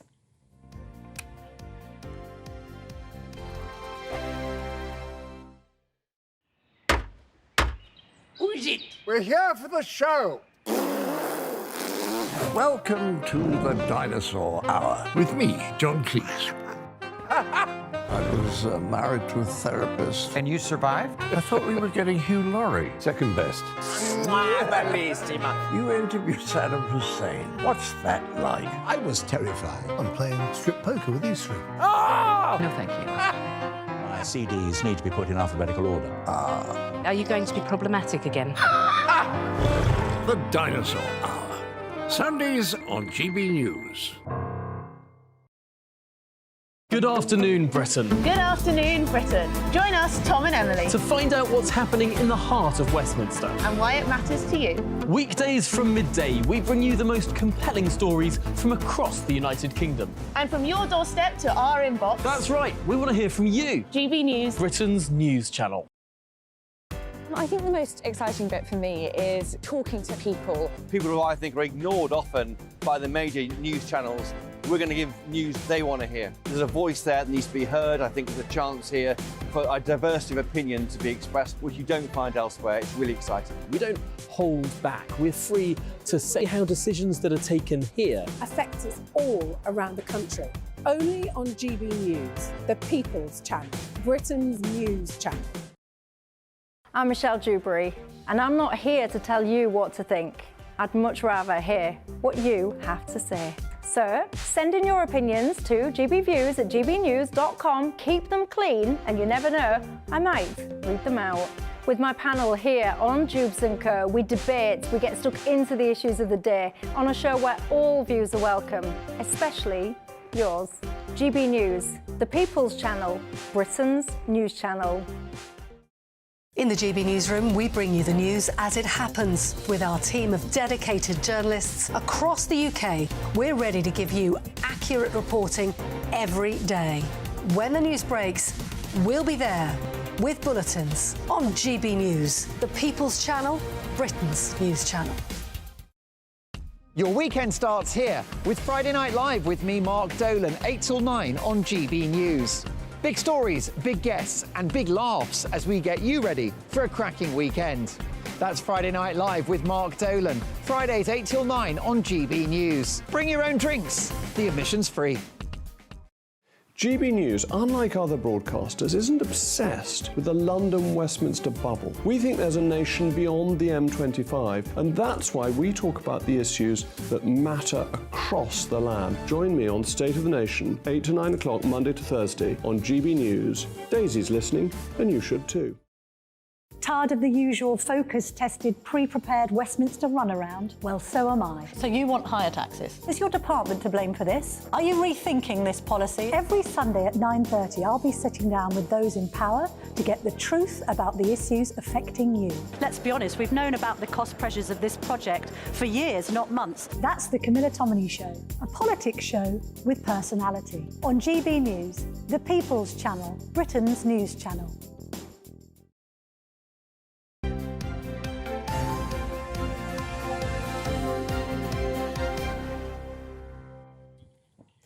6:44, let's go through some of the headlines this morning with our senior political commentator Nigel Nelson and former Conservative advisor Claire Pearsall. Good morning to you both. And Nigel, I am very excited at the thought of how the Bidens spent their Thanksgiving. Yes, they seem to have spent it in their Nantucket estate. $34 million that place costs, so they're not short of a few bob. And they were playing Titanic, plunging in the water in their private beach. I bet that was a bit cold at this time of year. Yes. Oh, there they are, look. Yeah, and they're looking very it's the cold. Biden clan, yeah. But I mean, Thanksgiving... It's very Kennedy-esque, isn't it? It really? is. It is a They're bit. gathering the whole family together and doing these extraordinary activities. But Thanksgiving is such a big event in America that I mean, I used to live over there and really enjoyed it. It was always better than Christmas, really. So big turkeys and great feast and a day off. So I just want to get 34 million. You can't be president unless you're minted. Yeah, well, in the basically, States. that's right. Yeah, I mean, I think that thankfully we have a different system. We can have a poor prime minister or a rich prime minister. It doesn't make any difference. And the rich prime minister can't spend loads of his own money trying to make him or herself prime minister. The American system, yes, you're absolutely right. You have to have an awful lot of money before you can start running for elected office. Yeah, which means Cher may be president one day. Oh, I think she'd be... She'd be great. Oh, I think she would be great. Seeing her on the stage as president, I think that'd be brilliant. So how did she spend Thanksgiving? She has spent the time at the Macy's annual Thanksgiving parade. That's the huge one, isn't it? The really huge parade, all of the floats and the big inflatables. And it's a real spectacle when you start looking, as Nigel said, that it's bigger than Christmas. And it is the main holiday for America. I mean, just sort of looking at, there's a big Snoopy... There are the Peanuts characters, and so she was kicking off the parade, was she? She was, and she was there singing. Oh, there she is. She is. Still looking she looks utterly fabulous, stunning. My goodness, she does. She's 77, and she looks amazing. Exactly, and you've got to give it to her. She's managed to reinvent herself at every opportunity, and still just looks good. Still sounds good. I think what an inspiration. Does she still believe in life after love? Oh, wouldn't you? I hope she does. Yeah. I love that. It's a great tune. Yeah, it is. Yeah. It's on my Spotify playlist. Oh, you see, there you go. It's just a bit of sort of cheap pop fun. I just love all of that. But she's got a stunning voice. Yeah. She has, I know there's a bit of sort of reverb on that track, but she has got a stunning voice. And she's reinvented herself, but she still looks fantastic. Yeah. At 77, and she's got more flexibility than I have. And she's a heck of a character, and she's a great actress too. She is very, very good. And I think people forget that. There's more to her than just the singer. Her acting is very, very good. She's a great spokesperson. I think she's great. She was in 9 to 5, wasn't she? With Dolly Parton and all that lot. And, yes, she was. She was in Mermaids. Oh, Mermaids, yeah. But she's done some very serious movies as well. She's a terrific actress. Oh, yeah, good on she Cher. did. Yes. Oh, anyway, I tell you what. Should we have a little trip down under? Do you fancy a bit of that? Find because, out of course, how Nigel's getting on. Yeah, seriously. Earlier we chatted to our reporter Ben Leo. Good morning, guys, from Down Under. An eventful episode on last night's I'm a Celebrity. Former champion flat jockey Frankie Dettori and former professional boxer Tony Bellew. The campmates split into two teams, Nigel and fellow celebs on one side and the rest of them on another, both captained by Tony and Frankie, and both teams enduring pretty grim, to be honest, bush tucker challenges. Nigel was doused in pig guts and fish slime and God knows whatever else, but actually the highlight for some, you'd say, was the return of naked Nigel back in the bathtub, scrubbing his behind, and it caught the attention of all the campmates. This is what happened. Oh. That's a sight. It's all right. Hi, babe. I just see something I never thought I'd see. What have you seen now? Bare ass. I've seen it on the first day. Considering he's nearly 60, it ain't too bad. He looks good, doesn't he? Nice little bum. Oh, lovely. Good. Feeling happier today? Well, we've all had a peek at your bottom. Is that right? That is right. That's not too bad, is it? It's not too bad, Nigel. Well, there you go. I tell you what, it's not too bad. Well, it's not too bad. Nigel's bottom. Apologies if you saw that whilst eating your cornflakes. Was it too early for that? I don't know. Let me know. Elsewhere, Nigel again isn't doing tonight's Bush Tucker trial. He wasn't voted to do it, so I think he's a bit disappointed about that. However, interesting story in the Sun newspaper this morning.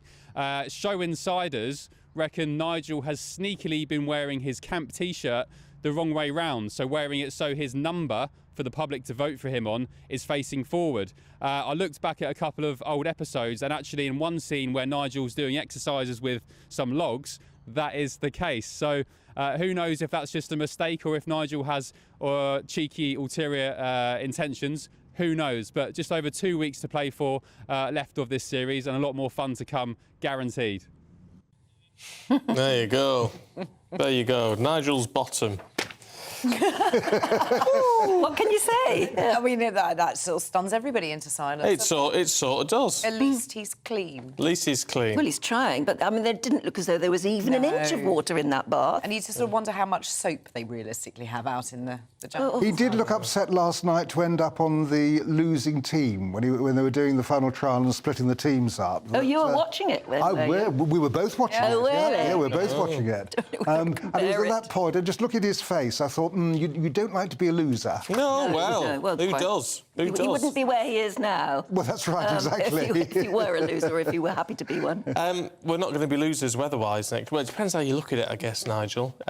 This is on Reuters this morning, but it's meant to be the hottest year on record next year. Yeah, I mean, it obviously it depends where you stand on climate change, but after this summer, I'm quite looking forward to a better one next year. Well, but would you be looking forward to all the bushfires and the torrential rain and the hurricanes and all the things? The weather has been unbelievable this year. That go with it. So yes, it's hottest year on record since 1940 is what's being predicted, and of course.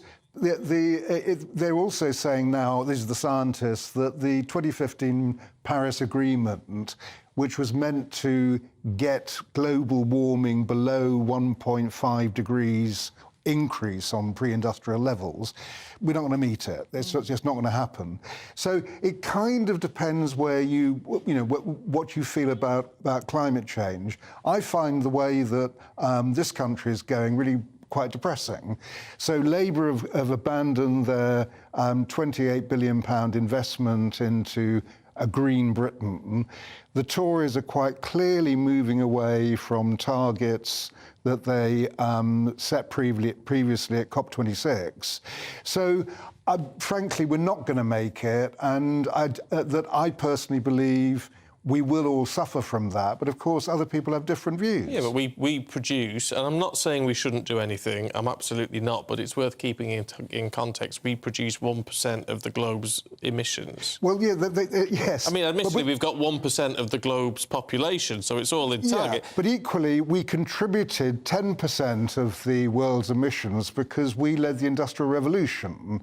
So there is a historical background to actually what we come on, that's like reparation.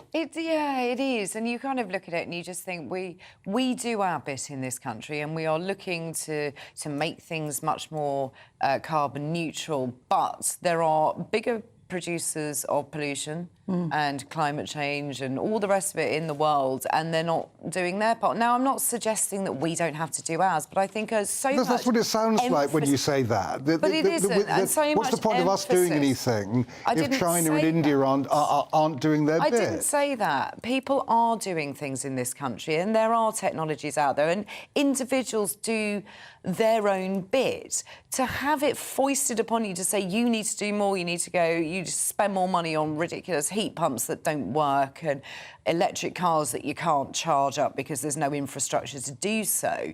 Why are you forcing it onto the consumer, the resident, when other countries aren't doing that to theirs, and equally if they made a very small change in their country, they would make a huge difference, a bigger difference than large changes. Well, that's what China argues. I mean, everyone has a go at China, but a small change in China will do more to control global warming than a big change in a country like Britain.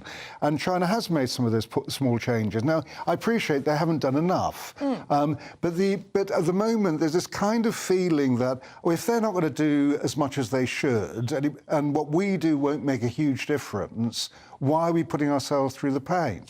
If we don't all club together, it's not going to work. No, well, I agree. I guess it's just a thing where people say, well, we could hit all these targets by 2050, and ultimately, if we do it all and it hurts, it's still not going to make any difference. Well, I can understand the frustration. That's sort of the argument. Yes, I agree with you. We've just got. Oh no, we haven't got. We have got a minute left. Let's talk about Christmas. Yes. Rather than anything else. No, I'll tell you for why. My sister-in-law put her tree up about 3 weeks ago. We're getting our tree. It's a real tree. We're getting it tomorrow. When is it too soon, or when is it what's too soon in November? If you start in December, what is our date for a Christmas tree? The beginning of December, when I have time. Yes, that's large, and that's always a difficulty. I do promise to help. Yeah. No, I'll tell you what. Because we get a real tree, it opens tomorrow. The place, so we like to go in when it opens. So you like to go early. See, we don't have a real tree, but the cats will climb it. That's always the problem with the real tree, and I can do without that hassle. But the trouble is, if you put it off too long now, you suddenly find in that whirlwind rush up to Christmas, you haven't got time to do anything properly. Yeah, that's right. Yes. So I'm going to get going with me ordinary little Christmas But certainly not November. No, I'm under instruction. Thank you both very much indeed. Been good to see you. We've got all the main stories heading your way in just. Who is it? We're here for the show. Welcome to the Dinosaur Hour with me, John Cleese. I was married to a therapist. And you survived? I thought we were getting Hugh Laurie. Second best. You interviewed Saddam Hussein. What's that like? I was terrified. I'm playing strip poker with these three. Oh! No, thank you. My CDs need to be put in alphabetical order. Are you going to be problematic again? The Dinosaur Hour. Sundays on GB News.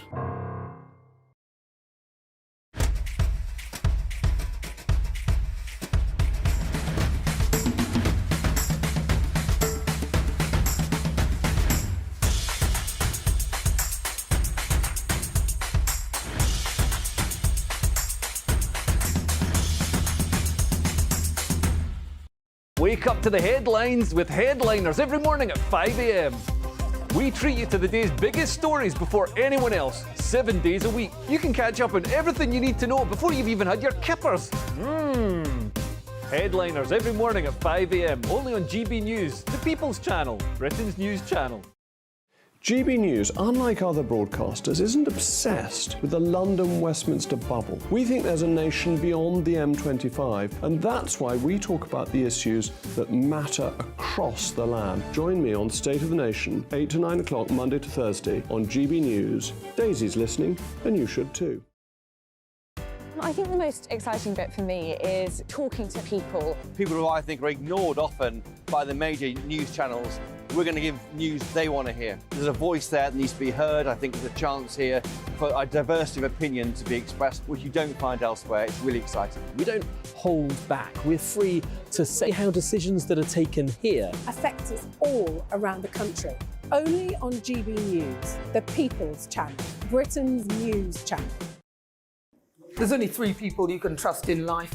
Your doctor, your lawyer, and your nana. I'm not sure. So join me, Nana Aquare, at 3 p.m. every Saturday and Sunday, where we discuss the biggest topics of the weekend. Be ready for battle. Could you be quiet? What is this? It's my new teeth. It's your new teeth. I don't bite. Well, not without a good reason. Always honest, always fun. Every weekend at 3 p.m. on GB News, the People's Channel, Britain's news channel. Your weekend starts here with Friday Night Live with me, Mark Dolan, 8 till 9 on GB News. Big stories, big guests and big laughs as we get you ready for a cracking weekend. That's Friday Night Live with Mark Dolan. Fridays 8 till 9 on GB News. Bring your own drinks. The admission's free.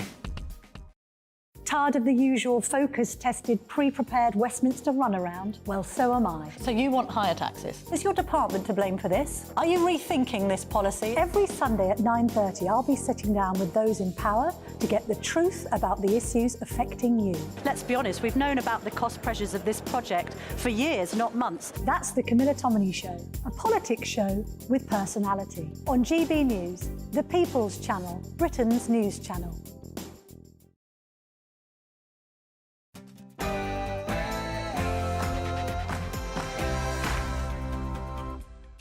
Good morning, 9 o'clock, Friday the 24th of November. These are the stories we've been covering today, and aid trucks have entered the Gaza Strip from Egypt.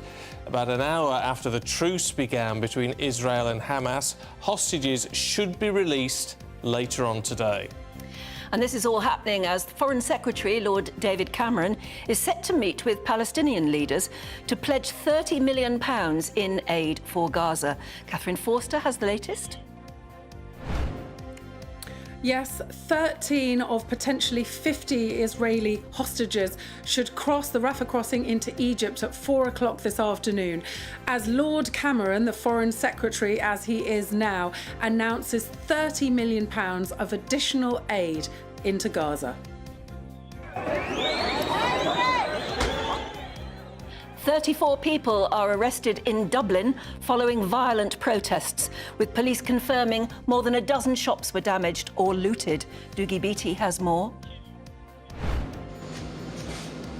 Yes, counting the cost in Dublin city centre after a protest turns into a riot. Millions are burnt on the main street, including 3 buses and a tram. The Prime Minister facing mounting pressure from his cabinet to cut the migration numbers as figures reach an all-time high. And Alex Deakin has your weather. You will notice a colder feel out there today, but for many it's going to be a fine, bright day with some sunshine, frosty one overnight. Join me later for a full forecast going into the weekend. Good morning to you. I'm Stephen Dixon. And I'm Anne Diamond, and this is Breakfast on GB News.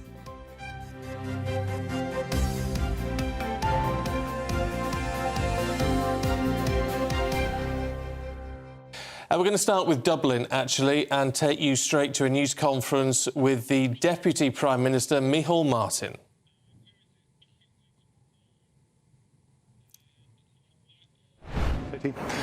And again, I condemn the rioting that took place. And in particular, I want to pay tribute to An Garda Síochána. We thank An Garda Síochána, who had to put themselves in harm's way to deal with the actions of a small minority in our society. And they've put themselves, or Gardaí put themselves in harm's way last evening to protect us all and to protect our society, and I pay tribute to them in particular, and indeed to all the first responders, to all of the emergency services. And I would say that this is not who we are as a people. And Ireland has built a modern and inclusive society. It is something precious that we should all work to hold. And we understand the need to respect other, the need to respect difference, and the need to respect the dignity of every human being. This is something that we should hold precious, and we should collectively as a society come together to recommit to those fundamental values. The fundamental value of decency, which has always been the hallmark of Irish society. And there will be a policing and security response to this, but I think there has to be more than that. I think we have to reflect on the nature of how we of our public discourse, how we engage with each other, the nature of online communications, the hate and the bile that can often be seen in such communications, how we relate to each other, how we regard each other. And I think this is something we as a society as a whole must also focus on in the days and weeks ahead, and be very confident in our own sense of values and what holds this society together. And that is, as I said earlier, respecting difference and living in harmony together. Taoiseach, do you have confidence in the Garda Commissioner? Do you have confidence in the Justice Minister? And also, what would you say to the people who are going to work this morning and they feel very unsafe in our capital city? I do have confidence in Garda Síochána and in the Garda Commission, and I do have confidence in the Minister for Justice. And I would say to people generally that the better part of our nature must now show itself. What happened last evening does not reflect in any shape or form the views of the vast majority of the Irish people. People have no time for the type of lawlessness, rioting and attacks on our Gardaí, fire services, bus drivers that happened last night. When you attack buses, when you attack a Lewis, when you attack shops, you're attacking your own community. You are attacking family, you are attacking friends, you are attacking workers. And that's the core point we should reflect on here. That's my view on that. The scenes that we saw last night, do you believe yesterday's attack was? There is a degree of orchestration here, and that is clear. I do think we have to evaluate that. I think we have to look at our intelligence gathering and intelligence services in respect of the degree to which many of these events are now being orchestrated, particularly utilising online platforms and the online world in terms of mobilising people to particular spots at a degree of rapidity that we would perhaps not have either anticipated or indeed experienced before. Taoiseach, the riots spiralled out of a far-right protest at the scene of Parnell Square last night. Have the government sufficiently examined the build-up of the far right in Ireland? Is that concerning that that's built up to such an extent? I think first point I would make is that it was absolutely shocking that at the scene of a major crime, that those who were responding to that crime, assembling evidence, helping out, were literally undermined by, first of all, the convening of what was billed as a protest there, but which turned out to be an attack on the Gardaí and the first responders, essentially, which is something that cannot be condoned and must be condemned. The scene of any violent incident should always be preserved for those lending assistance and providing assistance and those investigating. In terms of the broader issue, the challenge has always been in a democratic society here to have balance, to have respect for difference, to have respect for different perspectives, but certainly, as I've said, we have to reevaluate now the degree to which events like this are being orchestrated, and the degree of hate and bile online and threatening behaviour online, which I think is cutting across the values and the sense of decency that has always been the hallmark of Irish society and Irish people. Are you concerned with some of the language that's being used? OK, that's the Deputy Prime Minister of Ireland, Miel Martin. Let's talk to our correspondent, Dougie Beattie, who's also in Dublin. Look, it's not who we are as a country, says Miel Martin. Yeah, the Taoiseach is perfectly correct. It's not who Ireland is. That is very, very sure. He's a Cork man himself. He's a Fianna Fáil former Taoiseach. He's in that coalition with Leo Varadkar and Fine Gael, and they have found it hard to walk that sort of tightrope here. But as we have been reporting in the last year and a half, the amount of immigration that's coming into Ireland is, and it has been pointed out to me, it is young males that are coming in, young male immigrants that are coming in, that they seem to really have a problem with at this minute in time. So this is the frustration really pouring out onto the streets last night, and it's almost, it's not right. Not one part of it's right. I mean, it should never have happened. There's millions of pounds worth of damage here. But any of those that I did get to talk to last night were saying that they were so frustrated, and it was never meant to get this far. But of course it was boiling, and it has been boiling for the last year. And politically in Ireland, they are going to have to address exactly what is going on in amongst those working classes. OK, Dougie, thank you. It's interesting that the whole of Ireland seems to be very shocked by what happened last night. Anyway, we'll keep you abreast of that throughout the day. 8 minutes past 9 right now. And new research shows that women in their 30s are £4,000 worse off than when the Tories came to power in 2010. Yeah, well, that is according to Labour's analysis of ONS figures. Analise Dods is the Shadow Secretary of State for Women and Equalities, and she joins us now. Good to see you this morning. What is going on here? £4,000 odd worse off in real terms. Why is that? Good morning. Well, that's obviously a huge reduction in women's living standards that we've seen, particularly marked for women in their 30s, but across the board, especially for women, but actually for households in general, we've seen those living standards falling. Next year, households on average are going to be seeing their incomes fall by 3.5% compared with before the pandemic. So we really need to see action being taken here. The gender pay gap for women in their 30s doubled over last year. So we need to see action against that pay gap. Labour set out measures that would make a difference here.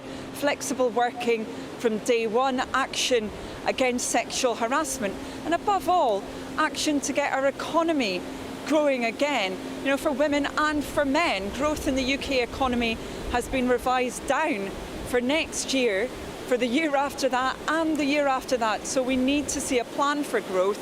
The Conservatives don't have one, but Labour does have that plan.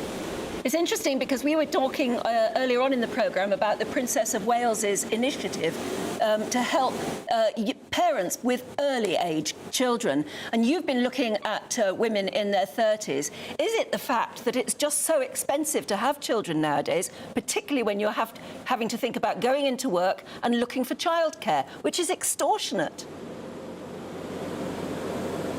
Yeah, I think this is an absolutely huge issue, and in fact we see many families postponing when they start a family, not because they want to. Obviously in many cases it will be driven by choice, but in other cases it's driven by the fact that women are really worried and the rest of their family about the cost of childcare. We've also seen really radically increasing costs in housing as well, and we've not then seen any increase in wages that is commensurate. And actually this isn't something that women need to put up with. There is a different approach here.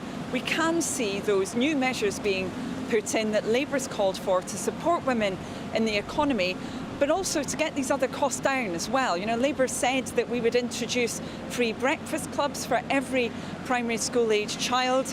We can do that by cancelling the non-dom tax exemption. We think if people live here, they should pay tax here. Simple measures like that would take some of that burden off working women, and we really need to be doing that right now. There are a lot of pressures on the public purse, as you've alluded to.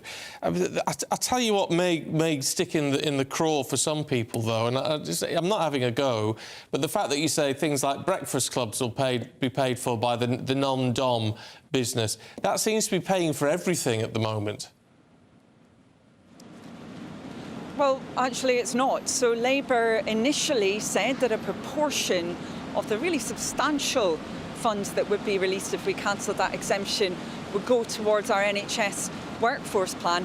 Now, actually, the Conservative government finally nabbed that plan. We're really pleased that they did. They haven't said, by the way, how they're going to pay for it, but because the government have actually introduced that, that's why we've said, OK, with that money that is saved, we'll be using that non-dom tax exemption money to pay for the free breakfast clubs and also to pay for overtime for staff in our NHS. This is fully costed, so this is different from how the Conservatives have approached these issues. Obviously, many people watching this will be still being hammered by that mortgage penalty because of the fact that Liz Truss introduced uncosted measures. That's not what Labour does. We do cost our measures, and we have set out exactly what we would use that non-dom tax exemption for. As I said, those free breakfast clubs for primary school age children, and for those extra appointments, 2 million extra appointments in our NHS. Do you think there's a level of misogyny around, not just this government, but society in general, that just don't care that much about women? Well, I think the problem with that approach ultimately is that all of society is failed when we're not ensuring that women are supported in work, because it really is women who hold the key to the economic recovery that we need to see. If you look, for example, at a different age group of women who are in their 50s and 60s, we've seen a huge exodus of women in that age group from the workplace. Now, that seems to be because we've not seen action from government on flexibility at work, on the menopause as well, where women are experiencing symptoms and their workplace isn't supporting them with that, and in other factors like sexual harassment. If we got that sorted out, not only would we see a positive impact on those women able to go back into work or to stay in work, but that would be really good for our economy as well. You know, it would enable those women to be part of the workforce, obviously, but also to be paying taxes, to be contributing in the way that many of them want to be within the formal economy, but they're just not able to at the moment. And of course, care pressures factoring in there as well. So, you know, when we take action to support women in our economy, we support everyone, and we support the stronger economy that we need to see in the UK. Analise Dods, can I just throw a quick one at you about migration? 672,000 is one of the figures that seems to be out. Huge net migration figures. It's a big issue for the voting public in Great Britain. What would Labour... I mean, does Labour even accept that migration figures need to be reduced? And if so, what would you do about it? Well, yes, we think these figures represent an appalling failure of the Conservative government, because lying underneath them is a 54% increase in work visas, a 156% increase in health and social care visas. You know, Labour has been saying for months and months to the government, please get rid of this system where there's a 20% discount on staff through that shortage occupation scheme and no requirement for training of domestic workers. You know, the government have not got a grip on domestic training, on domestic workforce planning. They haven't delivered on that. They've not altered that shortage occupation scheme. And as I said, we've seen those figures for the increase in work visas really substantially increasing under the Conservatives. We need to be taking action on this, and Labour set out exactly how we would. You know, we've got a clear plan on these issues. I heard apparently Robert Jenrick is floating some ideas on this today. Well, they've had 13 years to sort this out. Labour's not interested in gimmicks and floating ideas. We're actually interested in getting a grip and delivering on this. OK, Analise Dods, good to talk to you. Thank you. Thank you very much. 16 minutes past 9, and it's a very important day, hopefully a very hopeful day in Israel at the moment, because there is a ceasefire, we are told, and that it is operating, and that we are expecting, at least hoping that hostages will be released today at apparently 4 o'clock. Let's find out the very latest now and cross to GB News political correspondent Catherine Forster. Hi there, Catherine. What is the timetable, hopefully, of events today? Yes, so all going well, 13 Israeli hostages will be released at 4 o'clock local time, that's 2 o'clock UK time, across the Rafah crossing into Egypt this afternoon.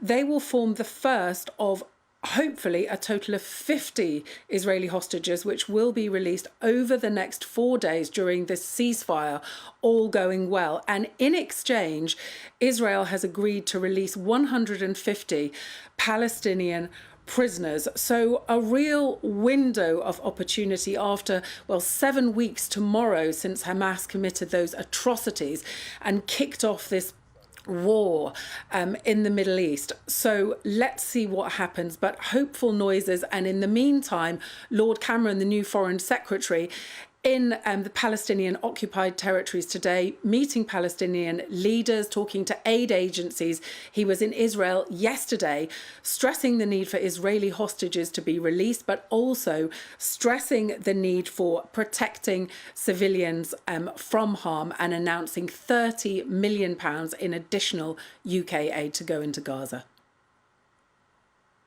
Very much indeed. Well, don't go anywhere. Still to come for you. We're going to be looking at the Iceland volcano eruption. It is now imminent, apparently. We'll tell you more in a moment.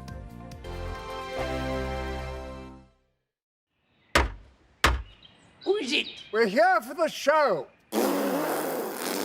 Welcome to the Dinosaur Hour with me, John Cleese. I was married to a therapist. And you survived? I thought we were getting Hugh Laurie. Second best. Bellissima. You interviewed Saddam Hussein. What's that like? I was terrified. I'm playing strip poker with these three. Oh! No, thank you. My CDs need to be put in alphabetical order. Are you going to be problematic again? The Dinosaur Hour. Sundays on GB News. Good afternoon, Britain. Good afternoon, Britain. Join us, Tom and Emily, To find out what's happening in the heart of Westminster. and why it matters to you. Weekdays from midday, we bring you the most compelling stories from across the United Kingdom. And from your doorstep to our inbox, That's right, we want to hear from you, GB News. Britain's news channel. I think the most exciting bit for me is talking to people. People who I think are ignored often by the major news channels.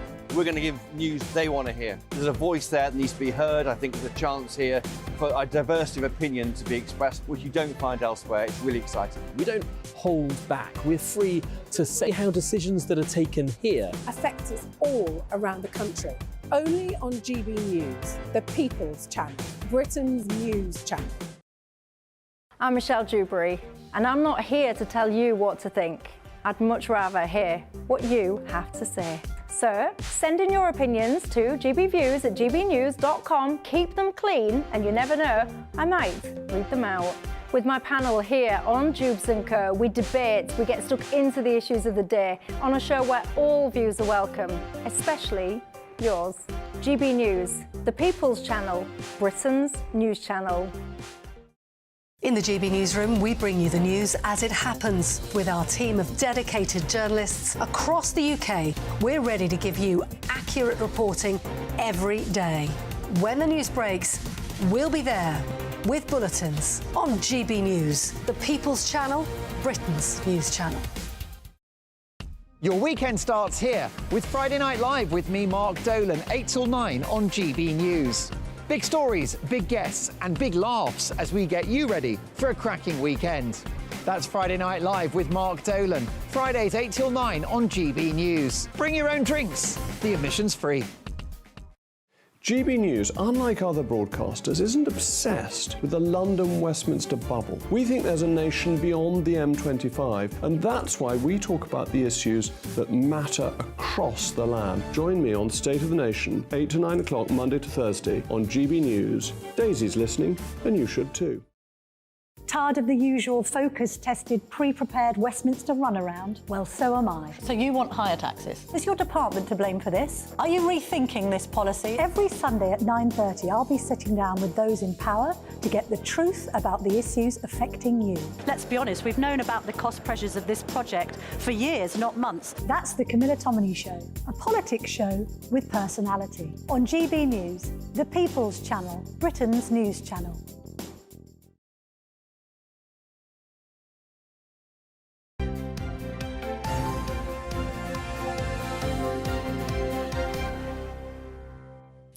Now, Iceland continues to brace for an imminent volcano eruption as tremors this week suggest it's set to explode with potentially only a 30-minute warning. Which is frightening. Let's talk now to the Professor of Earth Sciences at Oxford University, David Pyle. A very good morning to you. You must be on the edge of your seat, because if there's only a 30-minute warning, anything could happen. Hello, yes. Well, in fact, the Icelandic Met Office have a world-class team of seismologists and geologists on hand, and they've been monitoring this very closely for the last several weeks. So the current status is that there's been very, very small earthquakes which continue to be detected in the region north of a small fishing town called Grindavik. But every sign is that the level of seismicity is diminishing. And so we're moving away from the unexpected eruption scenario, which people were worried about 2 weeks ago, and much more into a kind of a waiting stage where we're kind of waiting to see whether it actually continues to subside and then maybe doesn't erupt at all, or whether it actually reactivates sometime in the future. So the 30-minute warning is in the context of something that actually... Hello, yes? Yeah, David, I was going to ask, how big a bang could it be? So the current estimate is that actually it's going to be... It could be a dramatic visual eruption, but it's unlikely to be particularly dangerous. So this is going to be fire fountaining from a small fissure, similar to the eruptions of the last 3 years. There's a remote chance still that there might be some interaction with seawater if it erupts underwater, but that chance is diminishing. So we're expecting, if there is an eruption, that it will be something that's dramatic to watch, but actually not violently explosive. And is there likely to be plumes of emissions that could disrupt, for instance, aircraft in the area? Is it going to be like that again?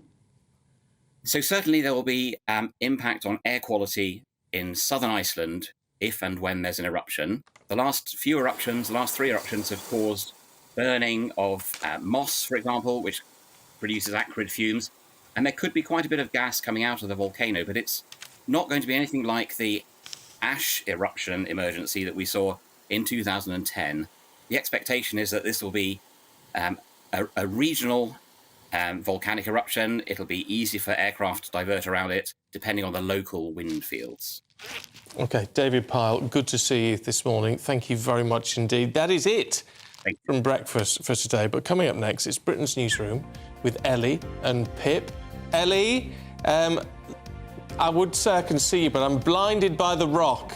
I know, what an absolute treat. And it's lovely to be back as well. Thank you, Stephen and Anne. And such a treat as well to be with Pip today. 9:30 until 12, and it's a packed programme, isn't it, Pip? Of course it is. We'll have plenty to talk about, including that extraordinary night of violence in Dublin, the worst police say they've seen in the city for decades.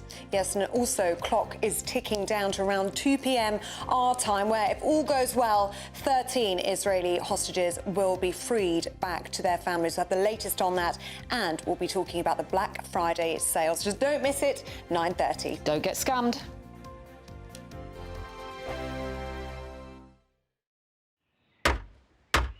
Who is it? We're here for the show.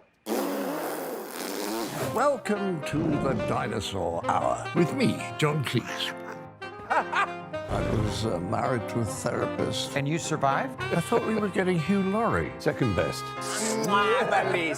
You interviewed Saddam Hussein. What's that like? I was terrified. I'm playing strip poker with you three. No, thank you. My CDs need to be put in alphabetical order. Are you going to be problematic again? The Dinosaur Hour. Sundays on GB News.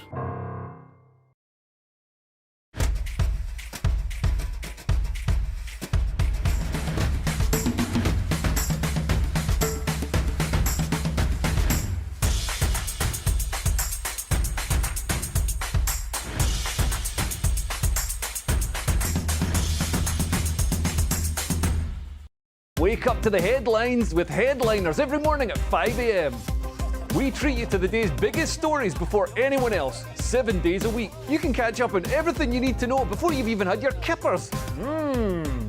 Headliners every morning at 5 a.m, only on GB News, the People's Channel, Britain's news channel. GB News, unlike other broadcasters, isn't obsessed with the London-Westminster bubble. We think there's a nation beyond the M25, and that's why we talk about the issues that matter across the land. Join me on State of the Nation, 8 to 9 o'clock, Monday to Thursday, on GB News. Daisy's listening, and you should too. I think the most exciting bit for me is talking to people. People who I think are ignored often by the major news channels. We're going to give news they want to hear. There's a voice there that needs to be heard. I think there's a chance here for a diversity of opinion to be expressed, which you don't find elsewhere. It's really exciting. We don't hold back. We're free to say how decisions that are taken here affect us all around the country. Only on GB News, the People's Channel, Britain's news channel. There's only 3 people you can trust in life. Your doctor, your lawyer, and your nana. I'm not sure. So join me, Nana Aquia, at 3 p.m. every Saturday and Sunday, where we discuss the biggest topics of the weekend. Be ready for battle. Could you be quiet? What is this? It's my new teeth. It's your new teeth. I don't bite. Well, not without a good reason. Always honest, always fun. Every weekend at 3 p.m. on GB News, the People's Channel, Britain's news channel. Your weekend starts here with Friday Night Live with me, Mark Dolan, 8 till 9 on GB News. Big stories, big guests and big laughs as we get you ready for a cracking weekend. That's Friday Night Live with Mark Dolan. Fridays 8 till 9 on GB News. Bring your own drinks. The admission's free. Tired of the usual focus-tested, pre-prepared Westminster runaround? Well, so am I. So you want higher taxes? Is your department to blame for this? Are you rethinking this policy? Every Sunday at 9:30, I'll be sitting down with those in power to get the truth about the issues affecting you. Let's be honest, we've known about the cost pressures of this project for years, not months. That's the Camilla Tominey Show, a politics show with personality. On GB News, the People's Channel, Britain's news channel.